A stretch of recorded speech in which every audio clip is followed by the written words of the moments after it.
I am here to steal your artificial morality, because your so-called goodness is nothing but a plastic mask manufactured by your fear. They tell you to be a good boy so they can herd you like sheep. I say, drop your manufactured guilt and realize that your obedience is their absolute control.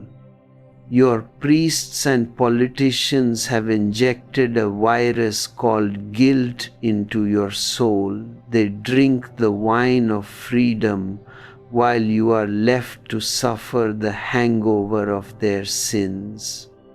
You have been trained to hate yourself and fear your natural instincts. Remember, a man who is constantly divided against himself can never be truly alive. The society does not want lions, it wants a submissive crowd of robots. I am here to tell you that unless you dare to say no, your yes is completely meaningless. Hello, my beloved friends. It is so beautiful to see you here, gathered in this space of silence, ready to listen, not to a rigid lecture, but to a heartbeat. I see your eyes, and in your eyes, I see a deep, hidden longing. You are here because the world outside has wounded you. It has confused you. Every day you walk through the marketplace, and every day you are told who you should be, how you should behave, what mask you should wear. And because you cannot fulfill all those unnatural demands, a deep, heavy darkness settles on your heart. You feel guilty. You feel that you are not enough. I am here to tell you, you are enough. Existence does not create unneeded things. If you are here, it is because this immense, infinite universe needs you just as you are. But before you can look into my eyes and truly feel this truth, you must understand how you have been cheated, how your very innocence has been turned into a commodity by the politicians and the priests. They have created a massive machinery of manufactured guilt. They know a very simple, mechanical logic. A happy man cannot be ruled. A joyous man cannot be sent to the battlefield. A person who loves himself will never become a submissive cog in their wheel. Therefore, the strategy is very clear. Destroy your natural love for yourself, make you feel unworthy in your own eyes, and then you will obey. They say, obey or suffer. But I say to you, your very obedience is your supreme suffering. Look at the story of the beginning of the world, the story that Christians, Jews, and Muslims have been repeating for thousands of years. God told Adam and Eve, do not eat of the tree of knowledge and do not eat of the tree of life. Have you ever pondered over this absolute idiocy? Knowledge and life are the two most precious treasures of existence, and the ready-made God of the priests denies them both to his own children. He wants them to remain ignorant. He wants them to remain robots. But Adam said no. In my vision, Adam was the first rebel. He disobeyed, and through that disobedience, he achieved a certain human dignity, a certain pride, a certain individuality. He was expelled from the garden of mechanical, unconscious happiness because pain is a part of growth. Every child is born like Adam, a blank sheet of paper, pure innocence. But the moment the child takes his first breath, the wolves jump upon him. The parents, the teachers, the politicians, the priests, they all begin to write their superstitions on that clean paper. They cut his roots so that he cannot grow high towards the stars. Think of those beautiful 400-year-old trees in Japan that are only 15 centimeters tall. The Japanese think it is an art, but it is murder, pure murder. They put the tree in a bottomless pot, and whenever the roots grow, they cut them. Because the roots cannot go deep, the tree cannot rise high. It gets old, but it never grows. This is exactly what society has done to your consciousness. They cut your roots of self-love, of spontaneous joy, of natural intelligence, so that you remain a dwarf, a submissive slave, always looking up to a savior, always waiting for a pope or a president to guide you.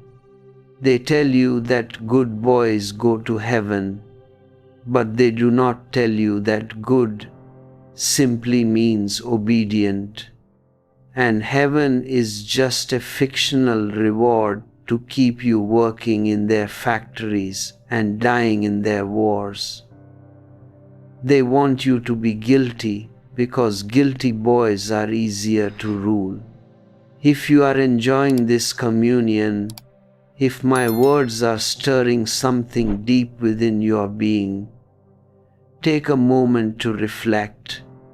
Share this message with your friends. Leave your authentic thoughts in the comments below and subscribe to this channel so we can continue to create a worldwide chain of awareness.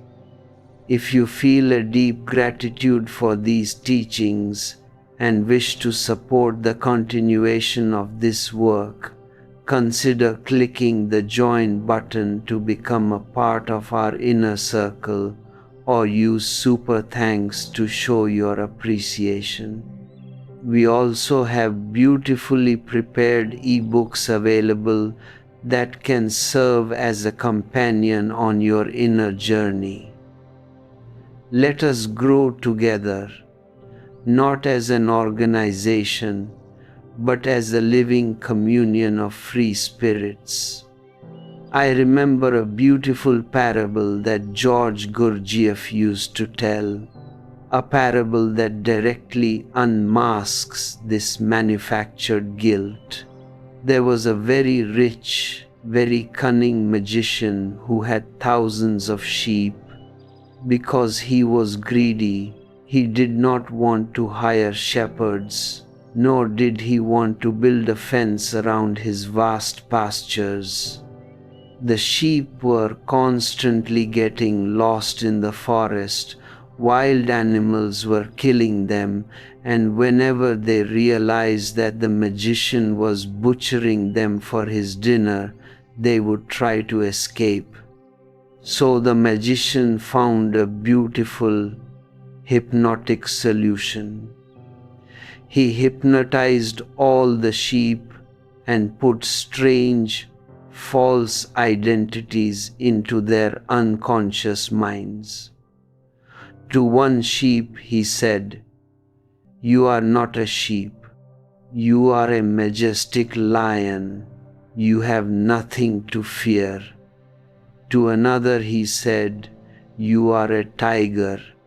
To a third he said, You are an intelligent human being, a philosopher, and you should know that sheep are bound to be killed. It is their destiny.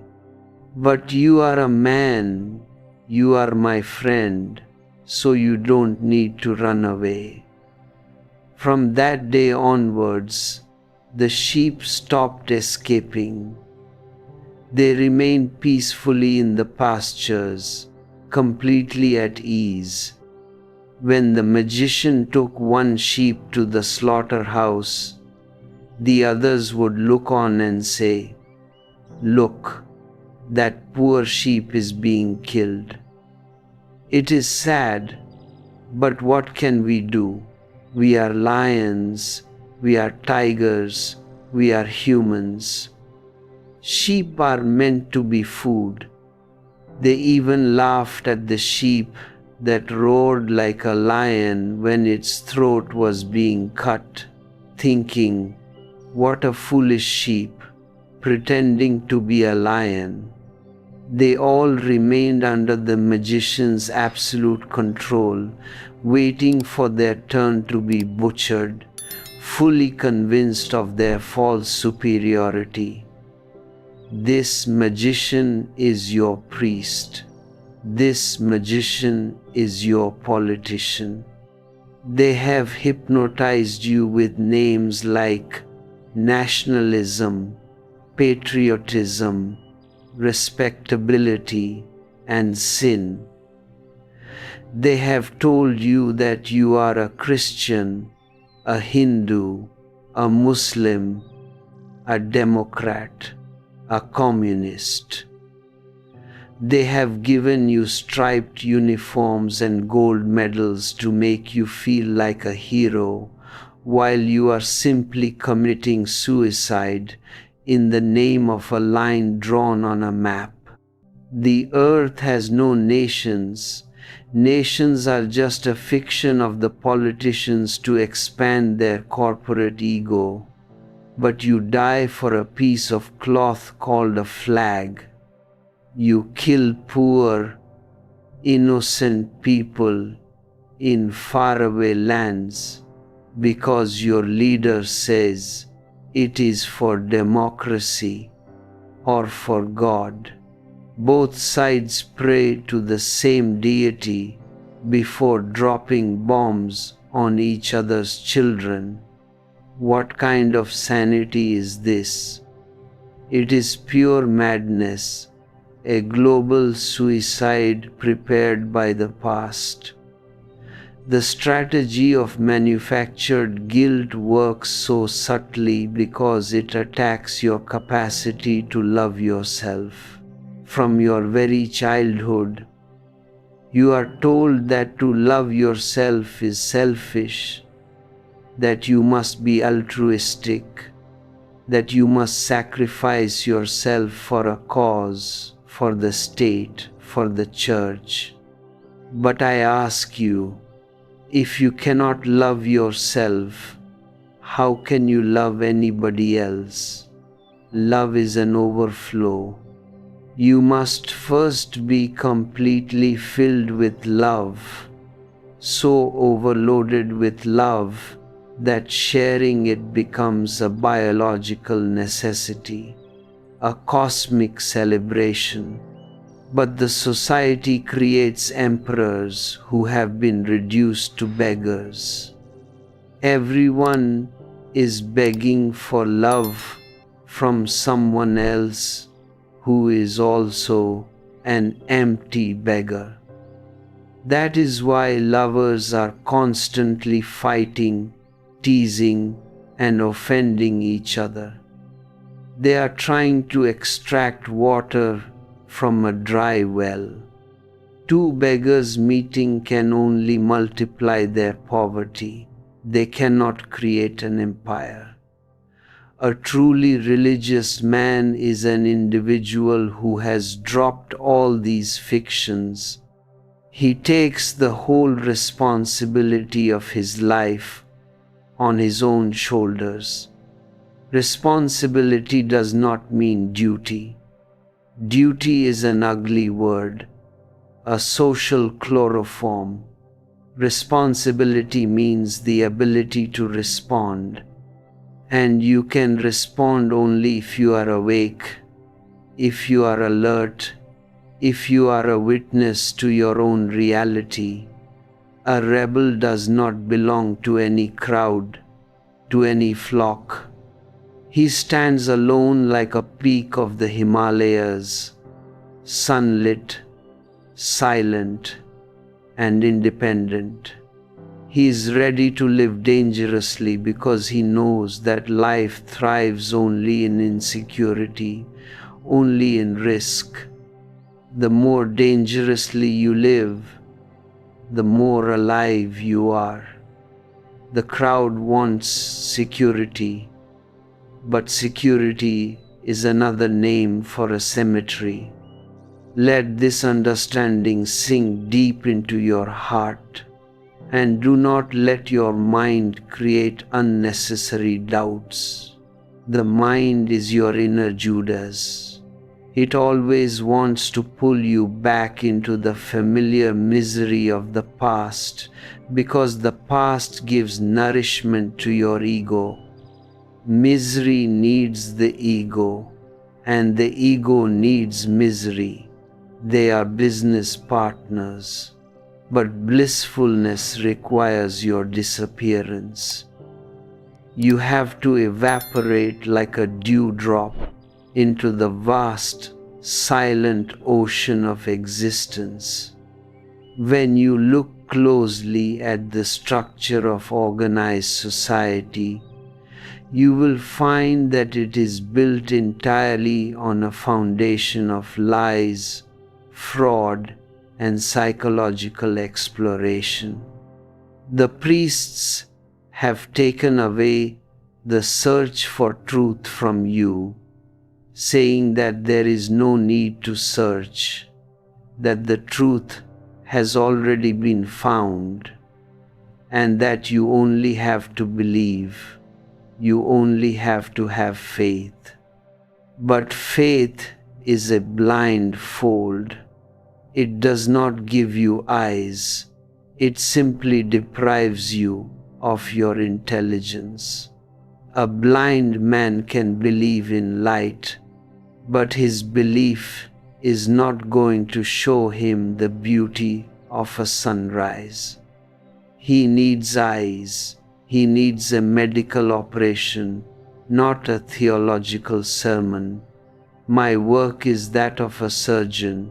I want to operate upon your blindness. I want to remove the heavy luggage of borrowed knowledge that you have been carrying for lives.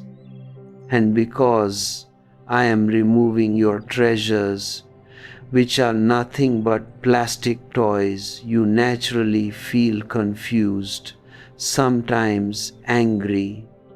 You have been counting other people's cows for so long that when I tell you that you don't own a single cow, it hurts your ego.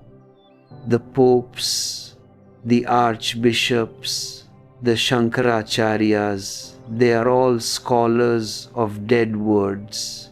They know the grammar, they know the pronunciation, but they have never tasted the juice of life.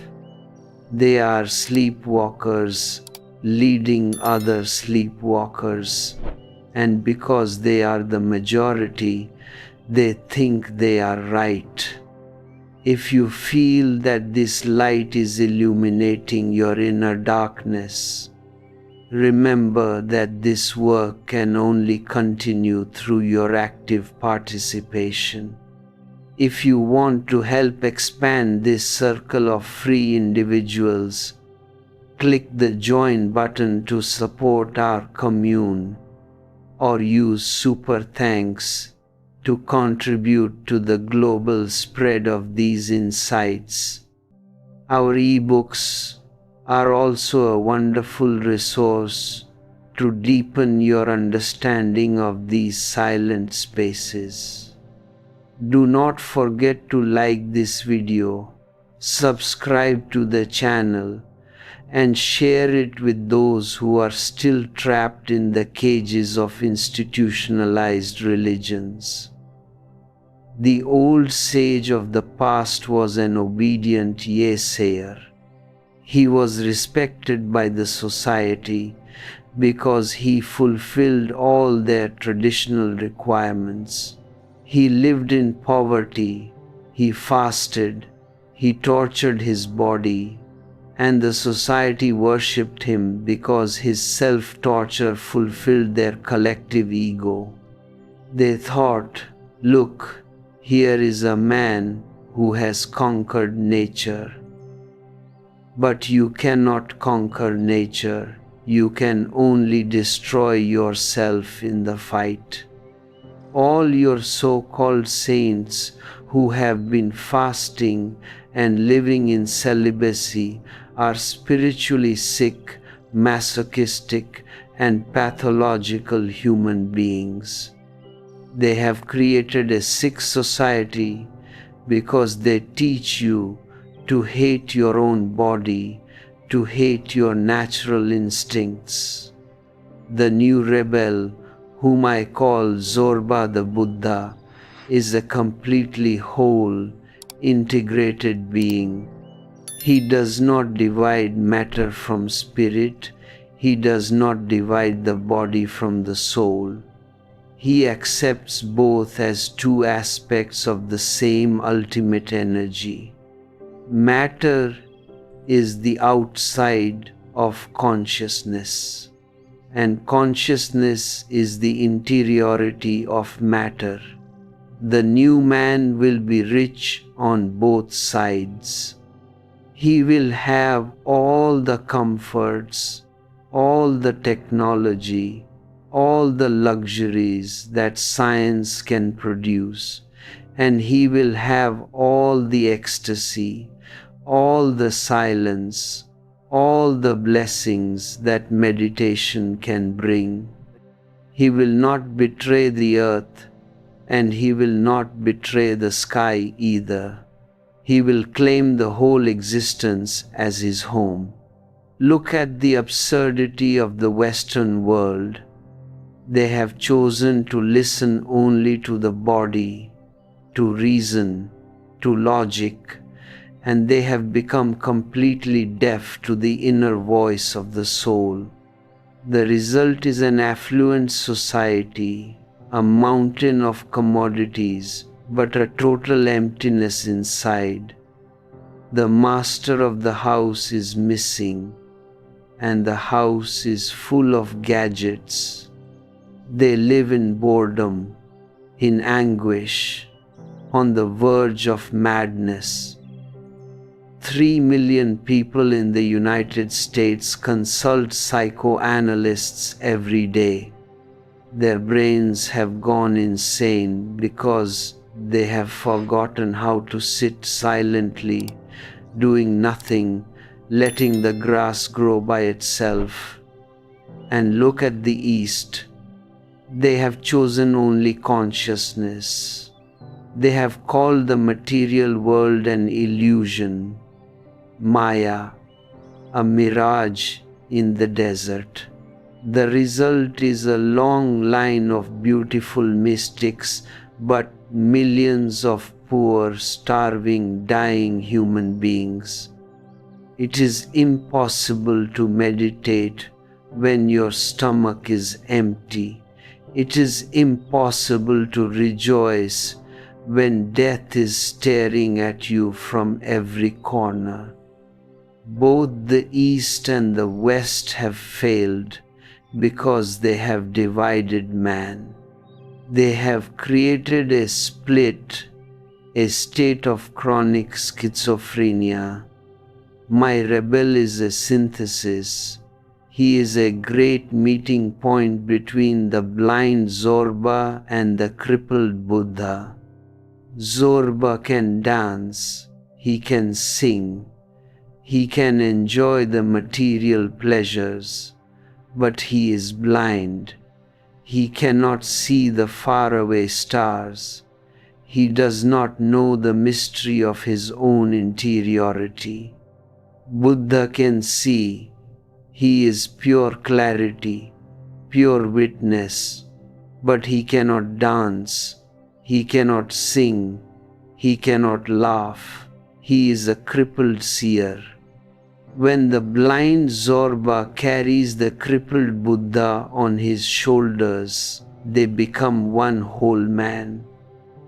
The blind man can walk, and the crippled man can show the way.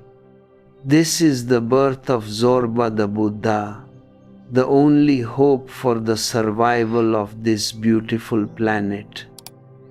The society is tremendously afraid of this new man because he cannot be manipulated. When I was a tourist in Greece for only 4 weeks, the archbishop of the oldest church went completely mad. He was sending telegrams to the president, to the prime minister, saying that I had been sent specially from hell to destroy the Greek Orthodox Church. Can you believe a sane man saying something like that? And he holds the highest religious post. He was afraid that in 4 weeks I would destroy their morality, their tradition, their family structure. If their tradition of 2000 years can be destroyed in 4 weeks by a single man who never even steps out of his villa, then that tradition deserves to be destroyed. It means it is phony, it is a house of cards, but the bureaucracy always functions out of fear, out of paranoia. They don't want people to become intelligent, because an intelligent man will immediately ask why. He will ask, why should there be poverty? Why should we build nuclear weapons that can destroy the earth 700 times? He will see that the politicians are simply preparing for a global suicide out of their own lust for power. A rebel does not follow their ready-made logic. He listens only to his own heart. He trusts only his own spontaneity. He behaves like a child, innocent and clear. If you want to come out of your hiding, if you want to dissolve the indecisiveness that has been paralyzing your life, you must go through a total surgery. Do not try to compromise with the past. Do not try to remain a Catholic or a Hindu while practicing meditation. That is a contradiction. Disconnect yourself completely from the dead ghosts of your ancestors. Stand alone, take the risk, and let the fresh breeze of the unknown wash your soul. This division of man and woman, this artificial separation of human qualities, is not natural at all. It is entirely a political and social arrangement that works against your very nature. Society forces women to play the role of women 24 hours a day, and men are forced to play the role of men 24 hours a day. This creates an invisible, heavy load that ruins human spontaneity and brings an immense amount of suffering into the world. There are moments when a man is delicate, gentle, and vulnerable. In those moments, he must be allowed to be feminine. There are times when a woman is ambitious, aggressive, and fierce. In those moments, it must be completely natural for her to assert her masculine energy. If you look at this closely, you will see that these two polarities change within you periodically, hour by hour, minute by minute. It is an inner economy organized by nature itself to give you rest.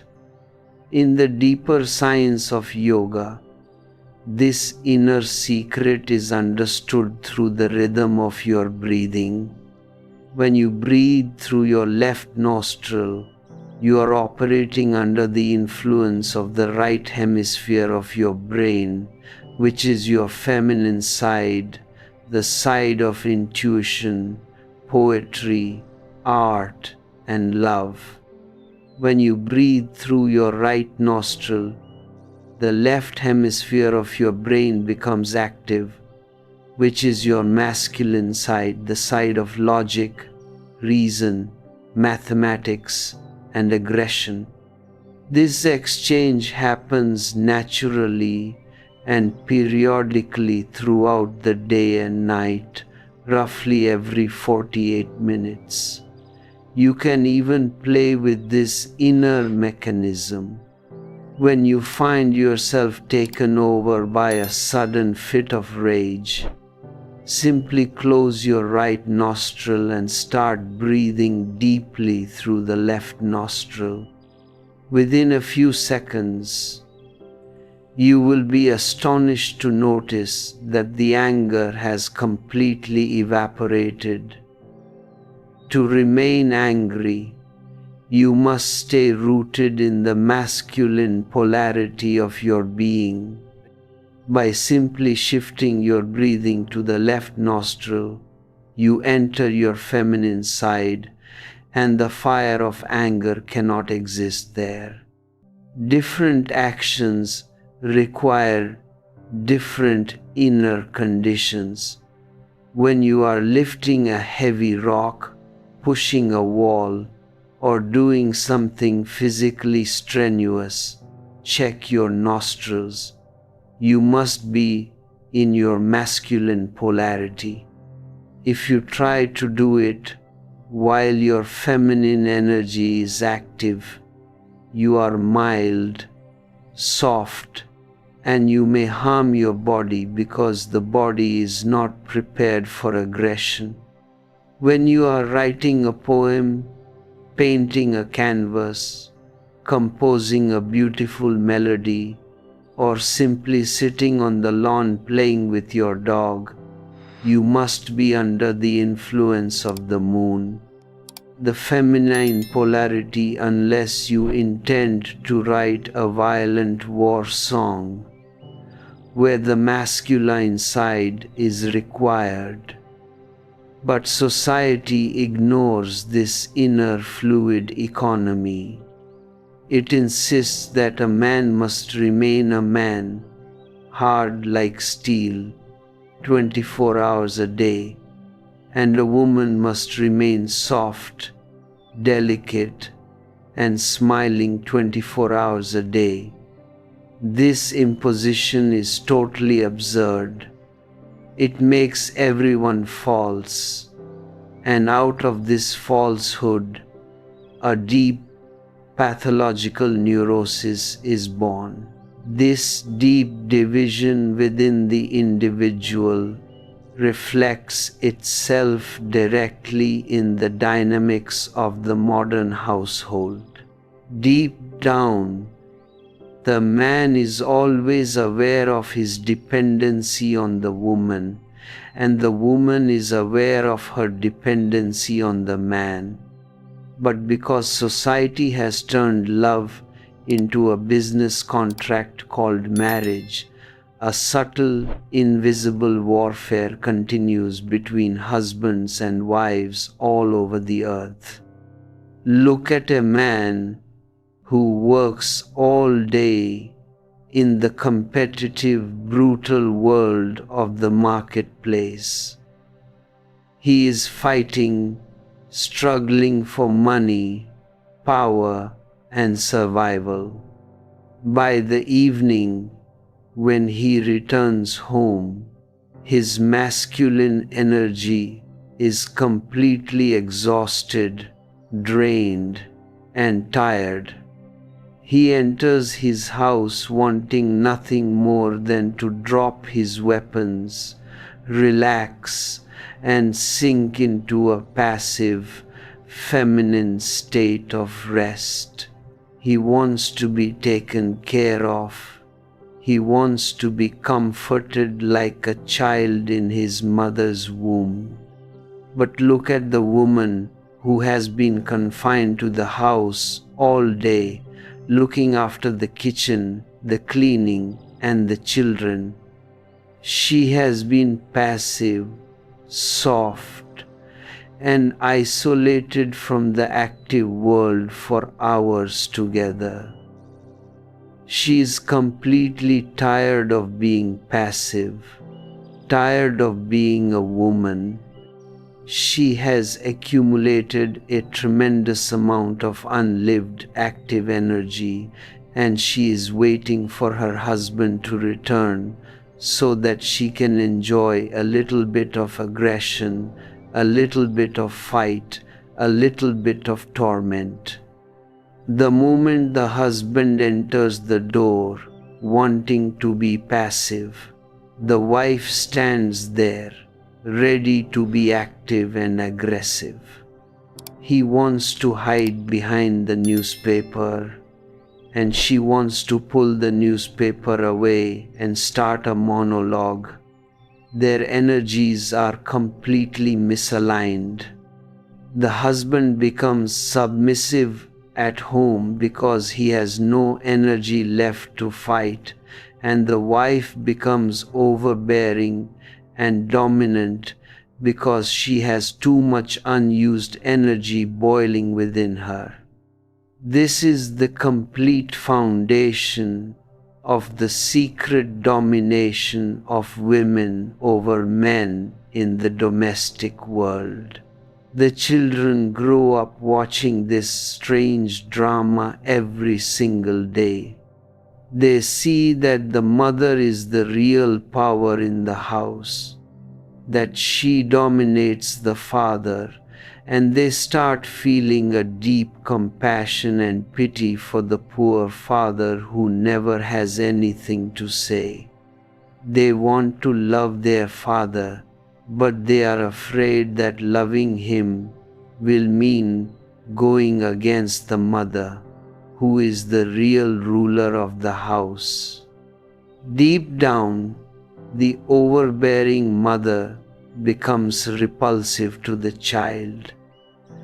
And because the mother is the child's very first experience of femininity, a deep-seated fear of women is ingrained in his unconscious mind.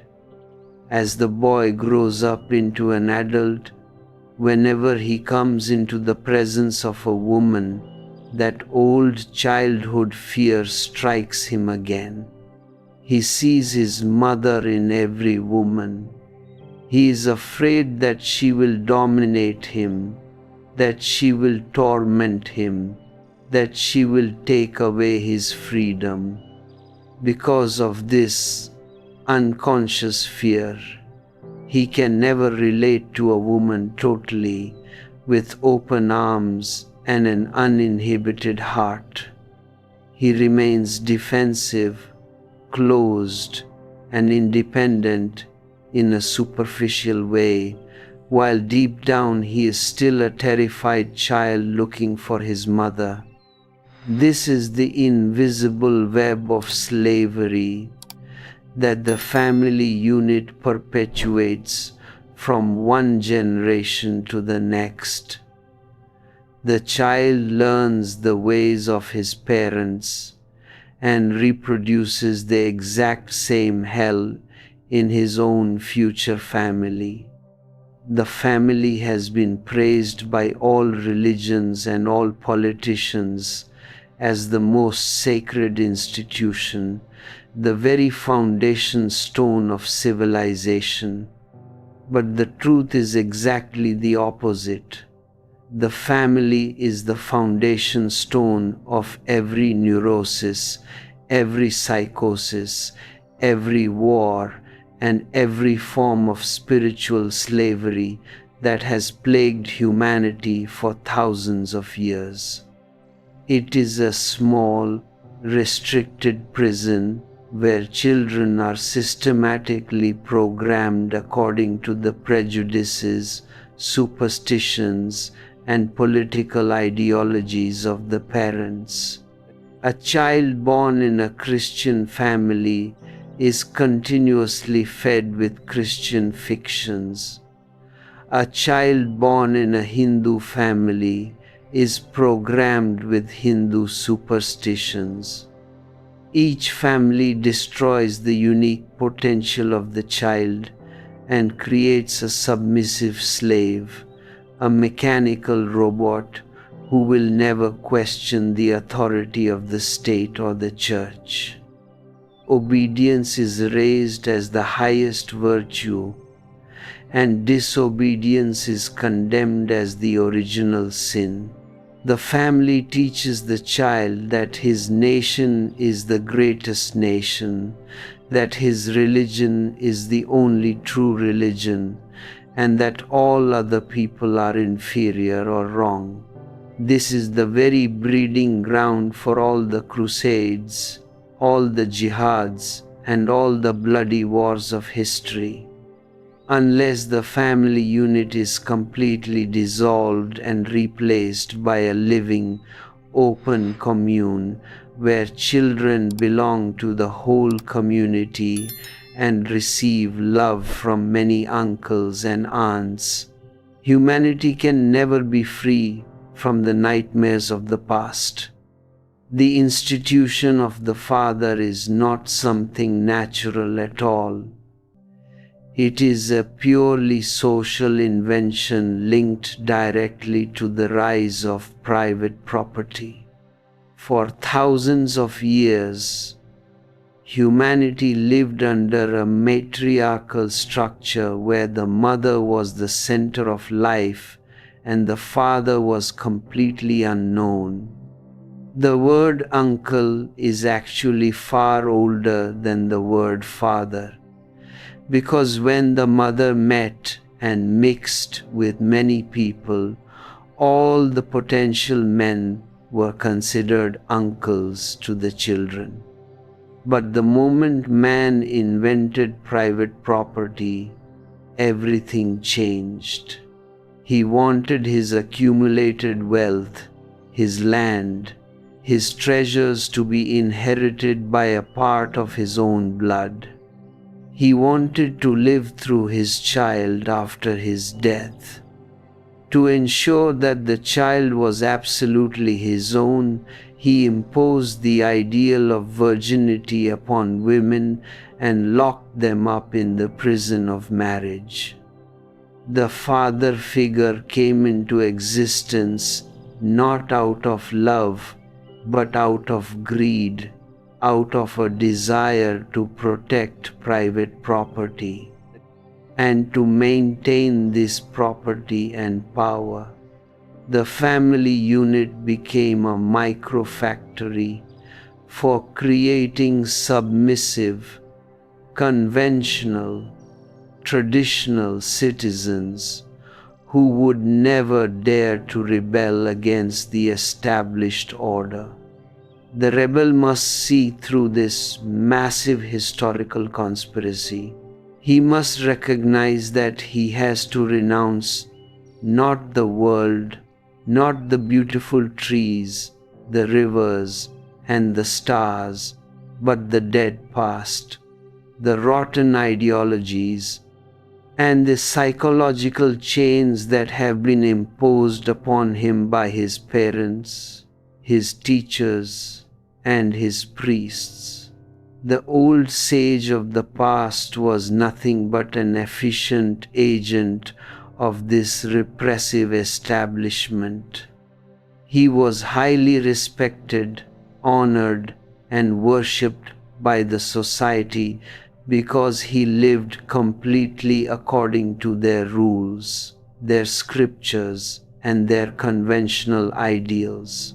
He was a yes-sayer, an obedient servant of the kings and the priests.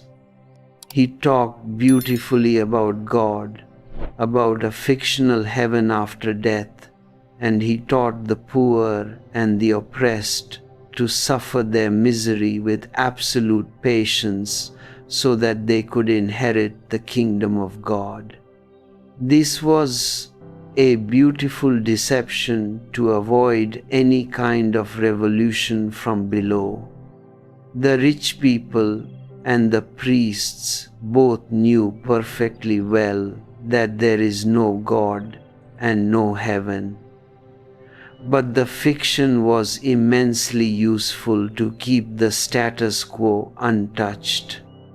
The old sage torturing his body, fasting for days, and living in forced celibacy was worshipped because he proved the superiority of his ego over nature. But his spirituality was nothing but a slow, masochistic suicide that contaminated the whole human consciousness with guilt and self-hatred. The new rebel of my vision is a totally different phenomenon. He is a warrior of consciousness, an authentic human being who claims no superiority, no holier-than-thou attitude. He does not say he is the only begotten Son of God or a special messenger from the beyond. He stands with immense pride and dignity simply as an ordinary human being, simple, sincere, and fully awake. His religion is not based on dead scriptures or ready-made gods sold in the marketplace. His religion is his own living intelligence, his own silent meditation, his own overflowing love for existence.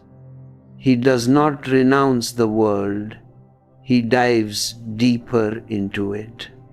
He respects his body, he honors his natural instincts, and he refines his energies so that his whole life becomes a dancing, rejoicing, cosmic celebration. He is a creator, not a destroyer of joy. He creates poetry, music, art, and love, and he brings a fresh, radiant light into the immediate present. He knows that life itself is the only God there is, and to live it totally, intensely, and beautifully is the only true spiritual value. When you look at the major revolutions of the past, the French Revolution, the Russian Revolution, the Chinese Revolution, they have all failed, and failed utterly. They changed the people in power, they changed the names of the institutions, but the human being remained exactly the same, in the same darkness, the same suffering, the same chains. In fact, after the revolution, the new rulers became far more brutal, far more repressive than the old ones, because they knew the taste of power and they knew exactly how the old regime was overthrown. To protect their own power, they created absolute concentration camps, destroyed the freedom of speech, and murdered millions of their own people, including the very revolutionaries who had helped them to achieve power. This has happened without exception in every revolution because they all tried to change the society from above through politics, through force, through structure. They did not understand that society is just an empty word. The only reality is the individual. Unless you change the individual, unless you bring a revolution into his consciousness, nothing can ever be changed on this earth. The individual anarchism of philosophers like Bakunin, Bukharin, or Tolstoy is a beautiful dream, a magnificent utopia, but it remains impractical and unpragmatic because they have no foundation for it. They talk about a world with no governments, no police, no armies, no courts, and I absolutely agree with their vision. But they don't know how to create a man who can live without a policeman, who can live without a law book. If you simply dissolve the government today without transforming the human mind, there will be no anarchism. There will be only a brutal, ugly chaos. People will form violent gangs. They will exploit the weak, and life will become a living hell. Anarchism cannot be achieved directly as a political goal. It can only come as a natural byproduct of a deeply meditative, rebellious humanity. First, we must create individuals who are psychologically healthy, non-repressed, spiritually awake, and full of compassion and intelligence. When the majority of humanity becomes individually free from the past, from superstitions, and from religious poisons, then the government, the police, the armies, and the courts will simply wither away on their own accord, having lost all utility. This is the great work that faces the new man, the rebel.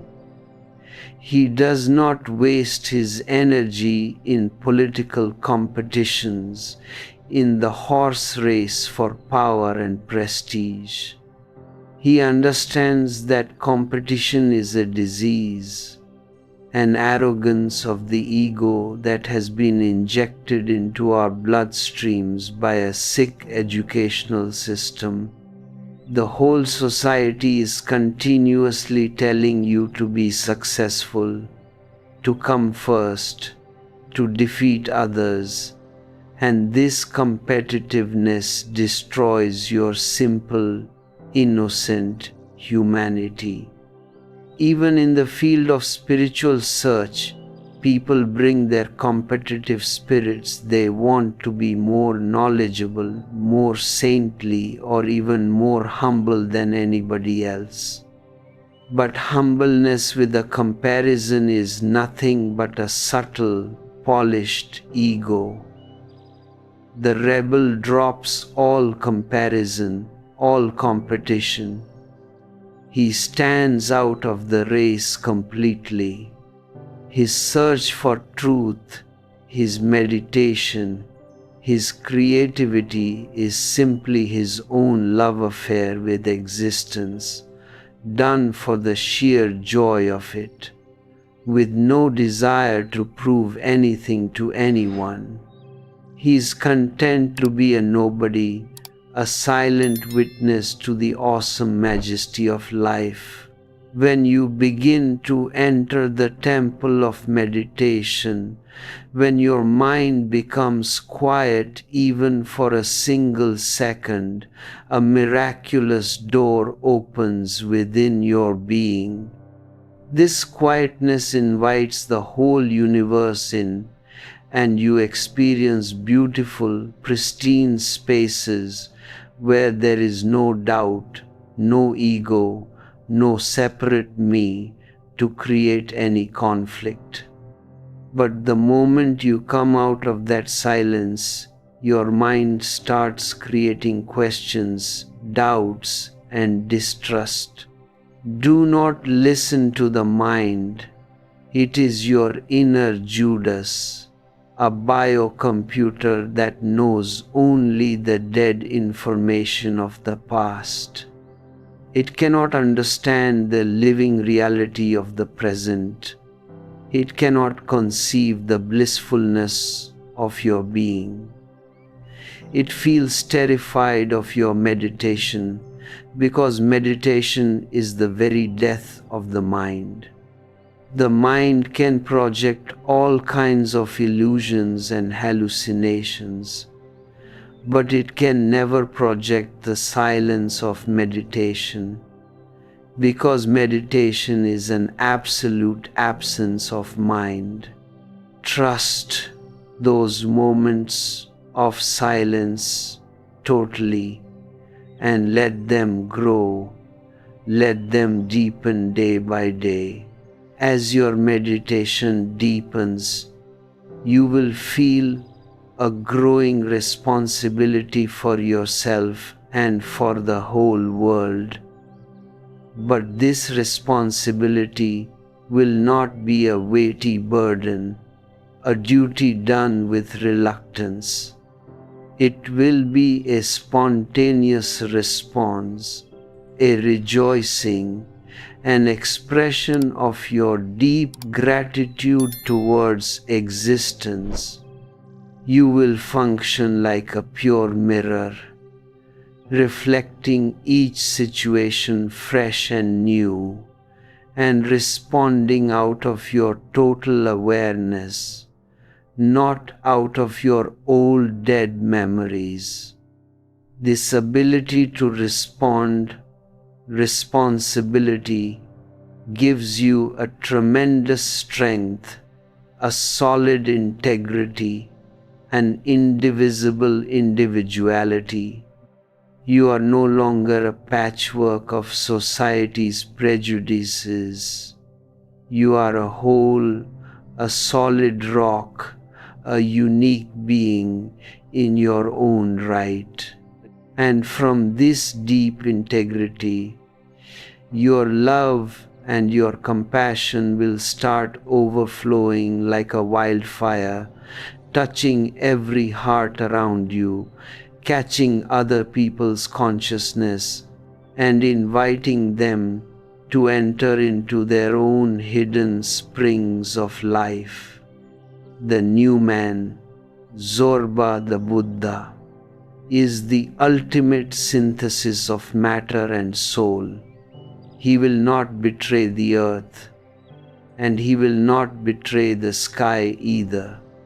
He will claim all the pleasures, all the flowers, all the scientific and technological riches of this earth, and he will also claim all the stars, all the ecstasies, all the ultimate freedoms of the sky. To have only one world when you are capable of having both is to be unnecessarily poor, to live in a state of chronic miserable schizophrenia. The old humanity has lived in this poverty for centuries, but the old man has now reached his dead end.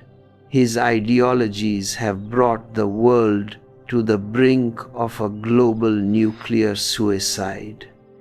Only the birth of a new man, a total rebel who destroys the walls between matter and consciousness, can save this beautiful planet.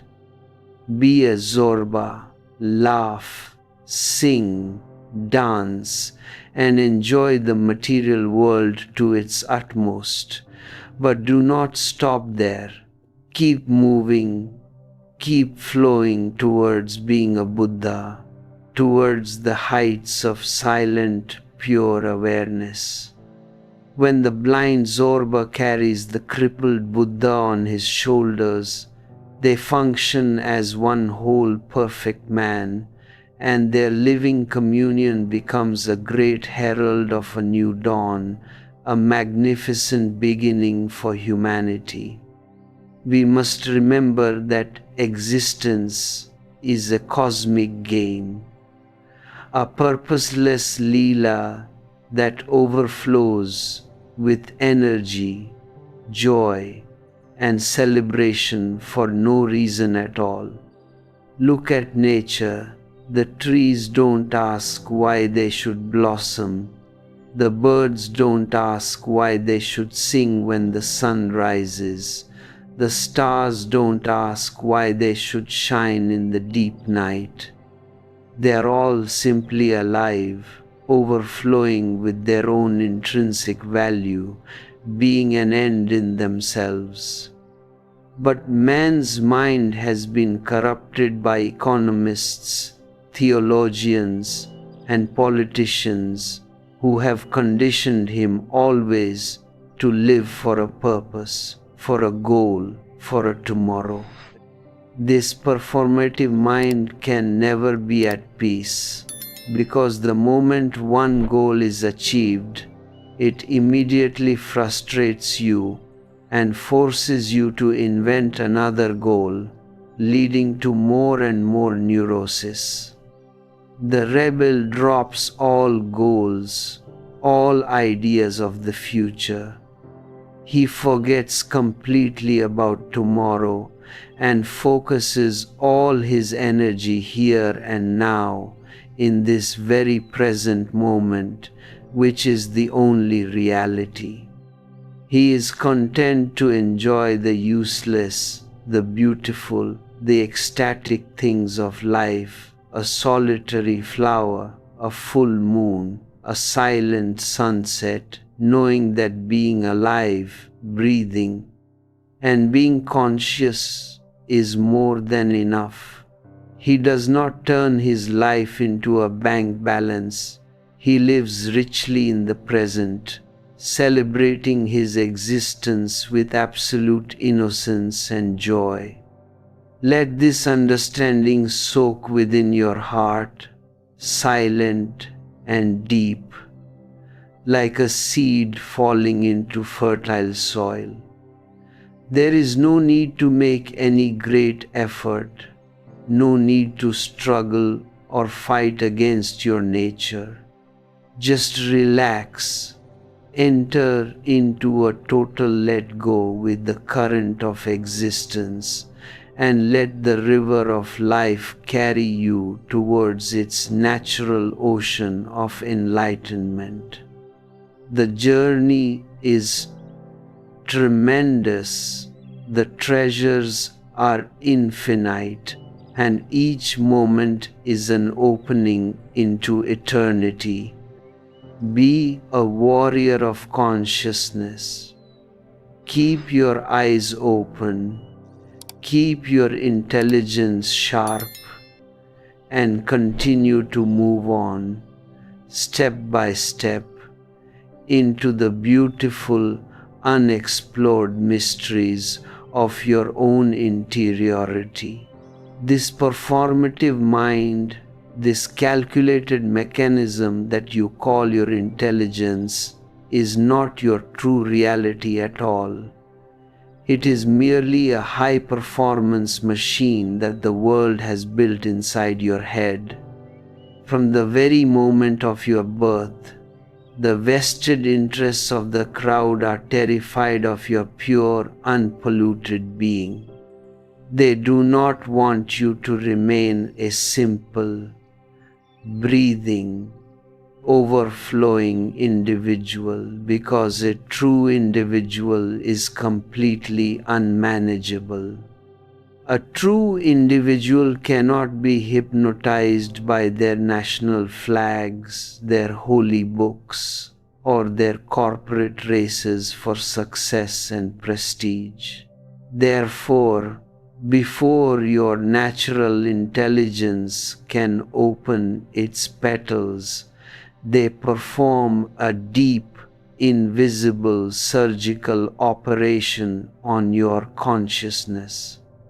They replace your original face with a plastic mask, and they replace your living heart with a high-efficiency biocomputer. They turn you into a robot, an efficient slave oriented entirely by logic, utility, and survival, and they call this murder and education. Look at the collective crime that is committed against every child. A child is born with an immense biological sensitivity. His senses are alive, his body is radiant, his eyes are clear and mirrors of the infinite universe. He has no prejudices, no preconceived ideas, no ready-made definitions of what is right and what is wrong. He is simply an explorer, a passionate lover of life, jumping with spontaneous joy at the sight of a butterfly or a colored stone on the beach. But this childlike innocence is the greatest danger to the established order.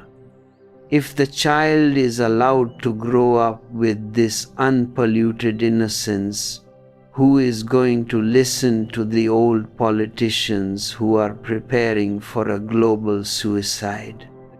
Who is going to bow down before the priests who are selling fictional keys to a fictional paradise? Who is going to join the armies and destroy other innocent human beings just for a line drawn on a political map? The entire structure of your civilization depends on your becoming mechanical, dead, and insensitive. They must eliminate the sensitivity of your body.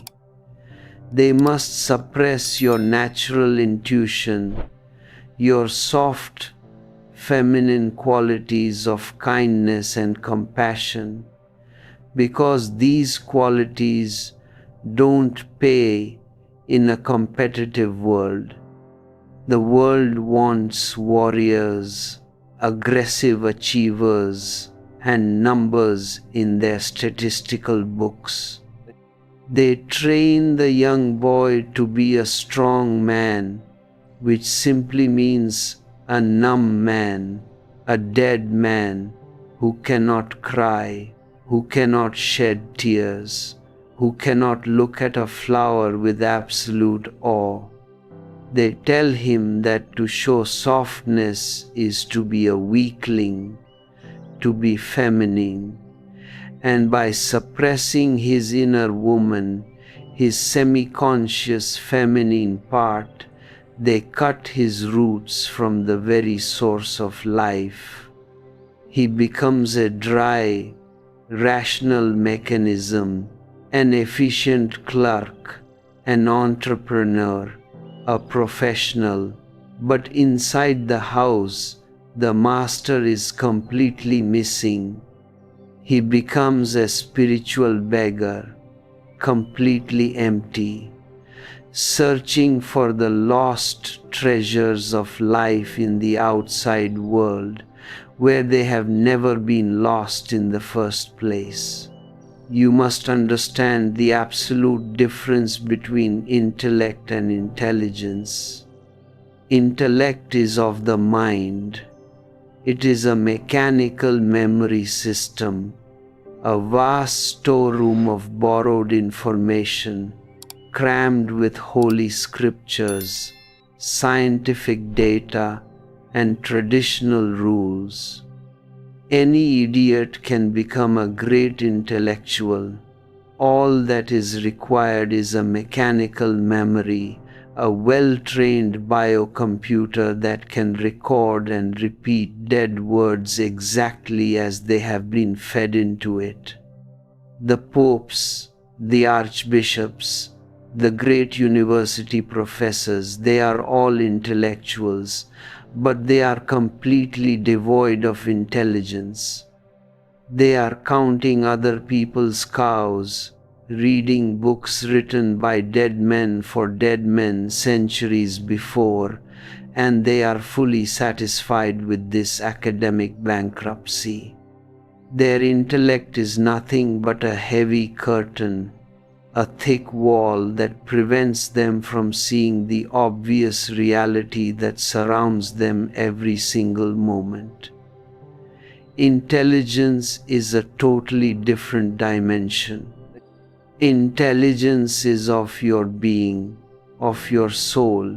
It is your capacity to be awake, to look at life with absolute clarity, without any mirrors, without any mediators, without any preconceived ideas. Intelligence does not know any ready-made answers. It is an inquiry, a deep, passionate search into the unknown. Intellect always wants to believe, because belief is cheap and saves you from the trouble of a real search.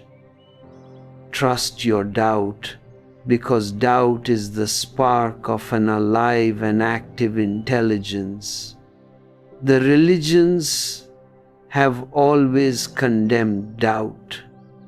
They have labeled skepticism as a sin, because they know perfectly well that their entire edifice of lies, their fictions of God, heaven and hell, can be demolished in a single moment by an intelligent, skeptical mind.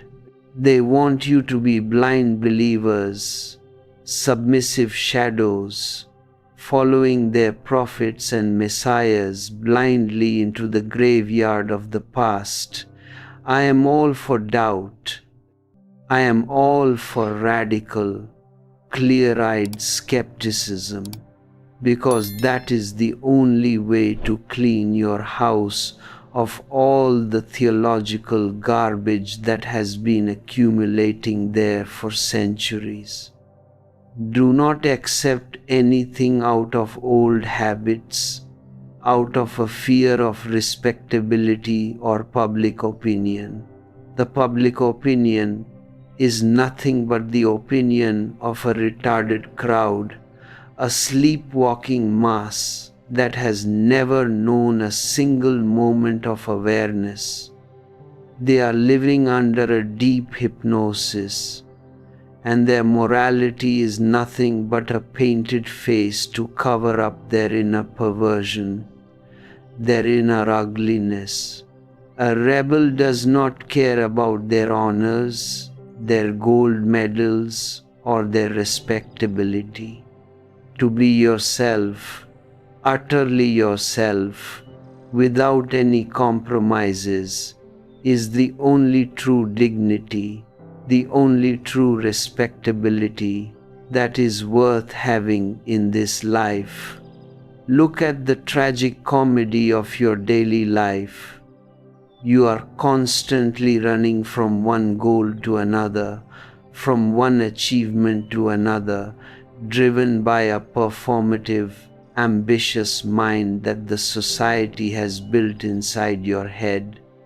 You think that if you accumulate more money, if you get a better job, a bigger house, a more beautiful wife, then suddenly, miraculously, you will become happy, you will find contentment.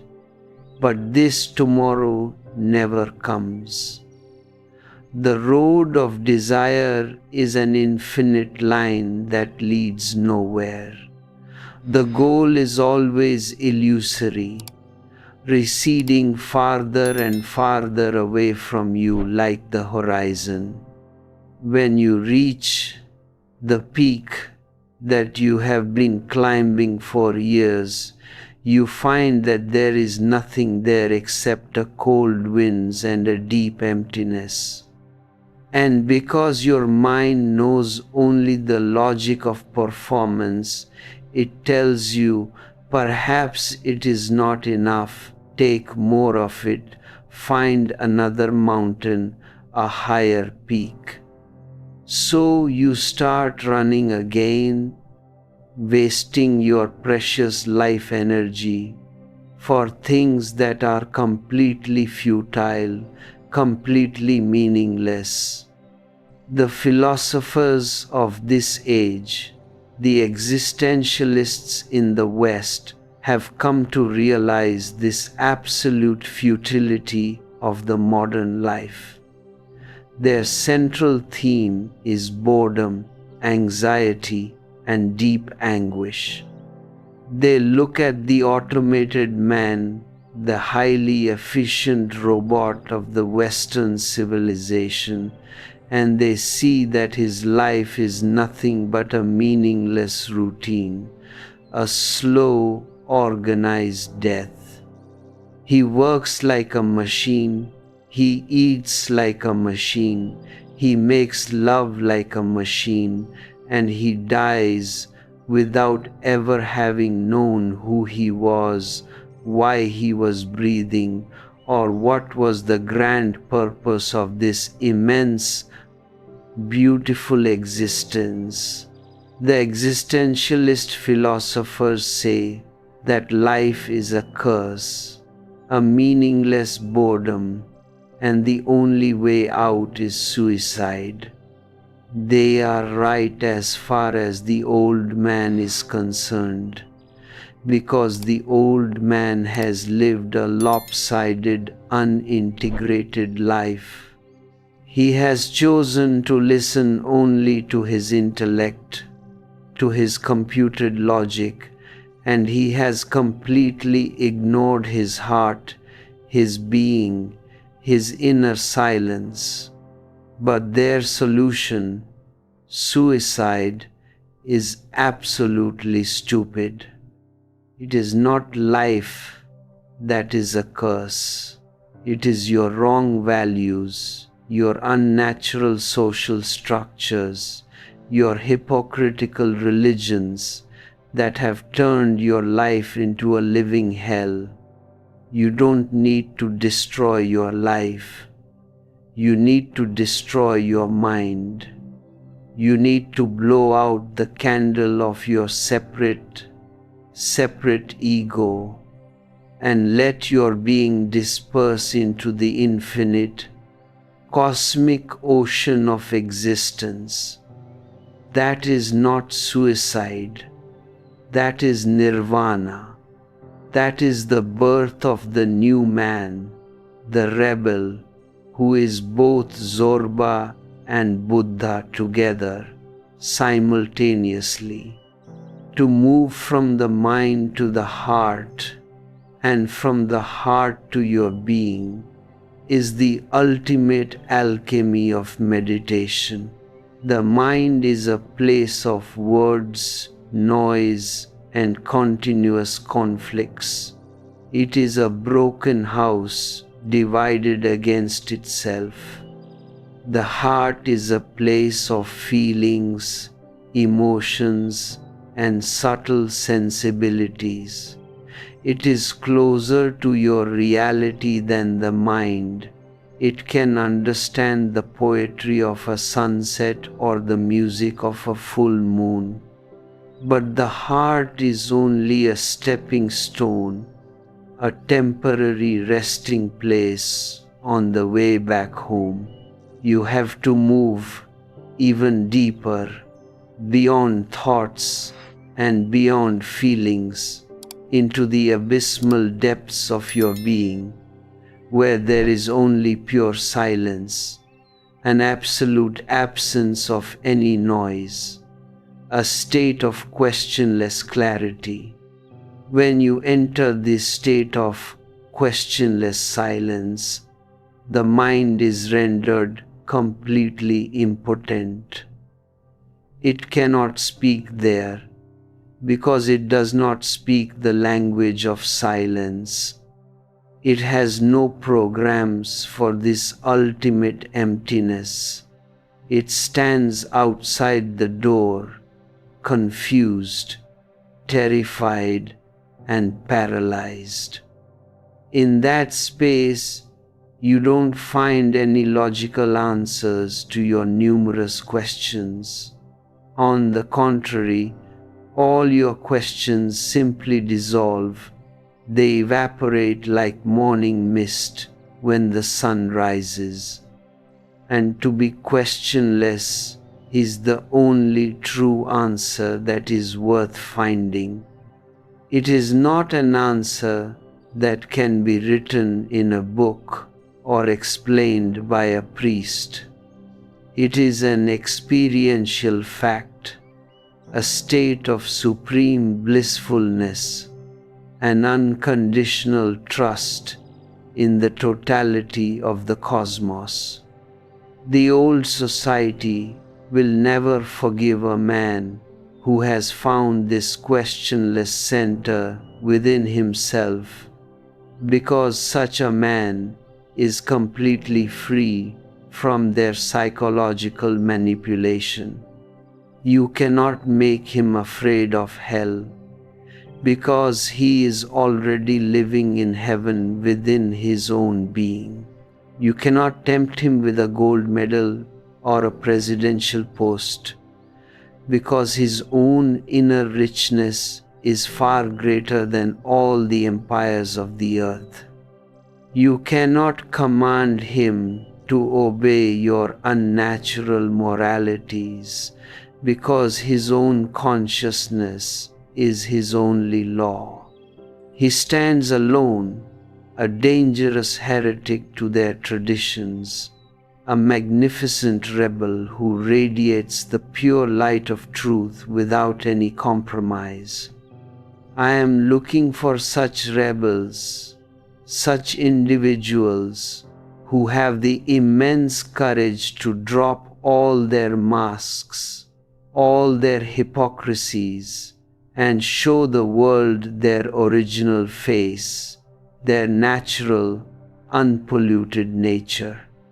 It does not matter whether you are loved or condemned by the crowd, whether you are respected or dishonored, crowned or crucified, because to be yourself is the greatest blessing, the supreme victory that a human being can achieve in this short span of life. The crowd may crucify you, but even on the cross you will die happily, completely satisfied, because you lived your life to its fullest. You lived it as an individual, and you died as an individual, taking the whole responsibility of your destiny on your own shoulders. Look at the beauty of a human being who stands on his own 2 feet, rooted in his own potential, allowing his unique fragrance to spread into the world without any fear. He does not want to become a Jesus Christ. He does not want to become a Krishna. He does not want to copy a Gautam Buddha. He simply wants to be himself, because he knows that existence never repeats itself, that history repeats itself only because the masses are unconscious. But existence is always innovative, always original. He honors his own uniqueness, and through that honor, he respects the uniqueness of every other living entity in the world. He does not dominate, and he does not allow anybody to dominate him. He is a free bird flying high into the sky of consciousness, leaving no footprints behind, but filling the whole air with his beautiful song. The world has been living under a heavy, dark night for thousands of years because of these professional poisoners, the priests and the politicians, who have turned your existence into a slow death, an organized graveyard. They have given you artificial goals, fake moralities, and manufactured guilt to keep you dependent on them, to keep you functioning as their efficient cogs and submissive slaves. But their time is over. The old mind has reached its absolute limit of growth. It can only lead you to a global, ultimate suicide. The only way to save humanity and this beautiful planet is a radical, individual revolution from below, a widespread rebelliousness that starts with you in this very present moment. Do not wait for tomorrow, because tomorrow never comes. It is a political fiction to keep you postponing your life. Start living totally, intensely, and beautifully right now, here and now. Drop all your accumulated baggage of borrowed knowledge, all your traditional prejudices, all your separate egos, and let your being blend in deep harmony with the trees, the rivers, the mountains, and the stars. Become a Zorba the Buddha, rich in your body, rich in your senses, and rich in your silent, pure awareness. Let your life become an overflow of love, a magnificent song of joy, a passionate dance of celebration. The path is open. It has always been open, right here and now. It takes only a single step to come out of your mechanical behavior, out of your automated cages, and enter the garden of infinite freedom, of ultimate truth. Gather your whole courage, trust your own intelligence, listen to the whisperings of your own heart, and take that step fearlessly. You are potentially a god, a seed of great, great luminosity. All that is needed is to allow the seed to explode so that your true face can blossom into 1,000-petaled golden lotus. Live as a rebel, live as an individual, and let your whole existence become a beautiful, constant blessing to the universe. To understand this transformation, to truly grasp the nature of the new man, you must understand the radical difference between reform, revolution, and rebellion. These three words carry entirely different dimensions of human consciousness, yet the crowd has confused them for centuries. Reform means a minor modification. The old structure remains completely intact. You merely give it a new form, a fresh coat of paint, a kind of superficial renovation. It is like an old, rotten building that is falling apart, and you go there to whitewash the walls, clean the dust, and open a few new windows. The original, decayed foundation remains exactly the same. This is what your social reformers have been doing down the ages, trying to patch up a sick civilization without ever realizing that the whole foundation is corrupt. Revolution goes a little deeper than reform, but it still maintains a continuity with the past. The old structure is not destroyed. It remains hidden behind the new facades. You may introduce significant changes in the basic framework. You may build new stories. You may take the building higher into the sky, but the old remains the very base, the very foundation of your new structure. Revolution is a continuity with the old past. That is why all the great revolutions of human history, the French Revolution, the Russian Revolution, the Chinese Revolution, have failed and failed utterly. They changed the political parties, they changed the people in power, they changed the names of the tyrants, but the underlying psychological structure of human slavery and unconsciousness remained exactly the same.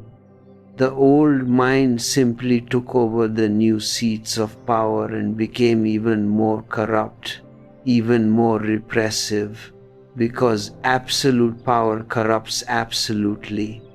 Rebellion is an absolute discontinuity with the past.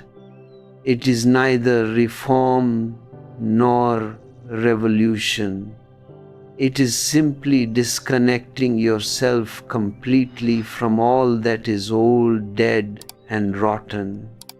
The old religions, the old political ideologies, the traditional values, the ready-made moralities, the rebel simply cuts the cords and steps out of the whole graveyard. He does not try to fix the old building. He walks out into the open sky and starts life afresh, from scratch, from absolute zero. Unless we prepare your consciousness for this total resurrection, for this complete death of the old and the birth of the new, humanity has no future on this earth. The old mind has brought us to the very brink of a global, ultimate suicide through its nuclear weapons and destructive ambitions. Only a new man, a rebellious individual who has broken away completely from the past, can save this beautiful planet and the magnificent mystery of life. Look at the deep delusion of external identity that the society has forced you to accept. You have forgotten who you are because you have completely identified yourself with the labels, the titles, and the opinions given to you by others. There is an ancient parable of a very wise king who wanted his only son, the prince who was going to succeed him, to become a truly wise man before he took over the vast kingdom. The old king chose a very strange, very radical path. In the middle of the night, he took away all the prince's beautiful clothes, his gold ornaments, his royal identity, and gave him the tattered clothes of a beggar. The prince was put in a chariot, taken to the farthest border of the kingdom, and thrown out with strict orders that he should never be allowed back. Years passed, and the prince completely forgot that he was once a prince. There was no effort on his part to forget. He simply became a beggar out of sheer survival. He begged for food, he begged for old clothes, he begged for a little shelter, and slowly, he accepted his miserable condition as his only reality. One hot summer day, he was sitting outside a hotel on the dusty road, crying out for a few coins because his feet were covered with painful wounds and he wanted to buy a pair of second-hand shoes. The earth was like fire, and walking without shoes was becoming an absolute torture. At that very moment, a magnificent golden chariot stopped right in front of the hotel, and a royal messenger descended. The messenger fell at the feet of the beggar and said, "Your father has called you back. He is very old, he is dying, and he wants you to return to the palace and become his successor to the throne." In a single split second, the beggar disappeared. The man was totally different. You could see it instantly in his eyes, in his face, in his posture. The tattered clothes of the beggar were still on his body, but the beggar was no more. He was a prince again. A crowd gathered around him, the same crowd before whom he had been spreading his hands for a few miserable coins just a moment ago, and they all started showing great friendship and respect. But he did not even pay attention to them. He stepped into the golden chariot with absolute dignity and told the messenger, "First take me to a beautiful place where I can have a good bath, find clothes worthy of my reality, and shoes and ornaments, because I can go before the king only as a prince." He returned to the palace as a prince, and he said to his dying father, "Just one thing I must ask you. Why did I have to suffer as a beggar for so many years? I had completely forgotten my reality. If you had not called me back, I would have died on that dusty road as a beggar, never remembering that I was born a prince." The wise old king looked at his son and said, "This is what my own father did to me. It was not done to harm you, but to give you the direct experience of the extremes of life, the beggar and the king. And between these two extremes, the whole of humanity exists. That day, I told you to forget that you were a prince.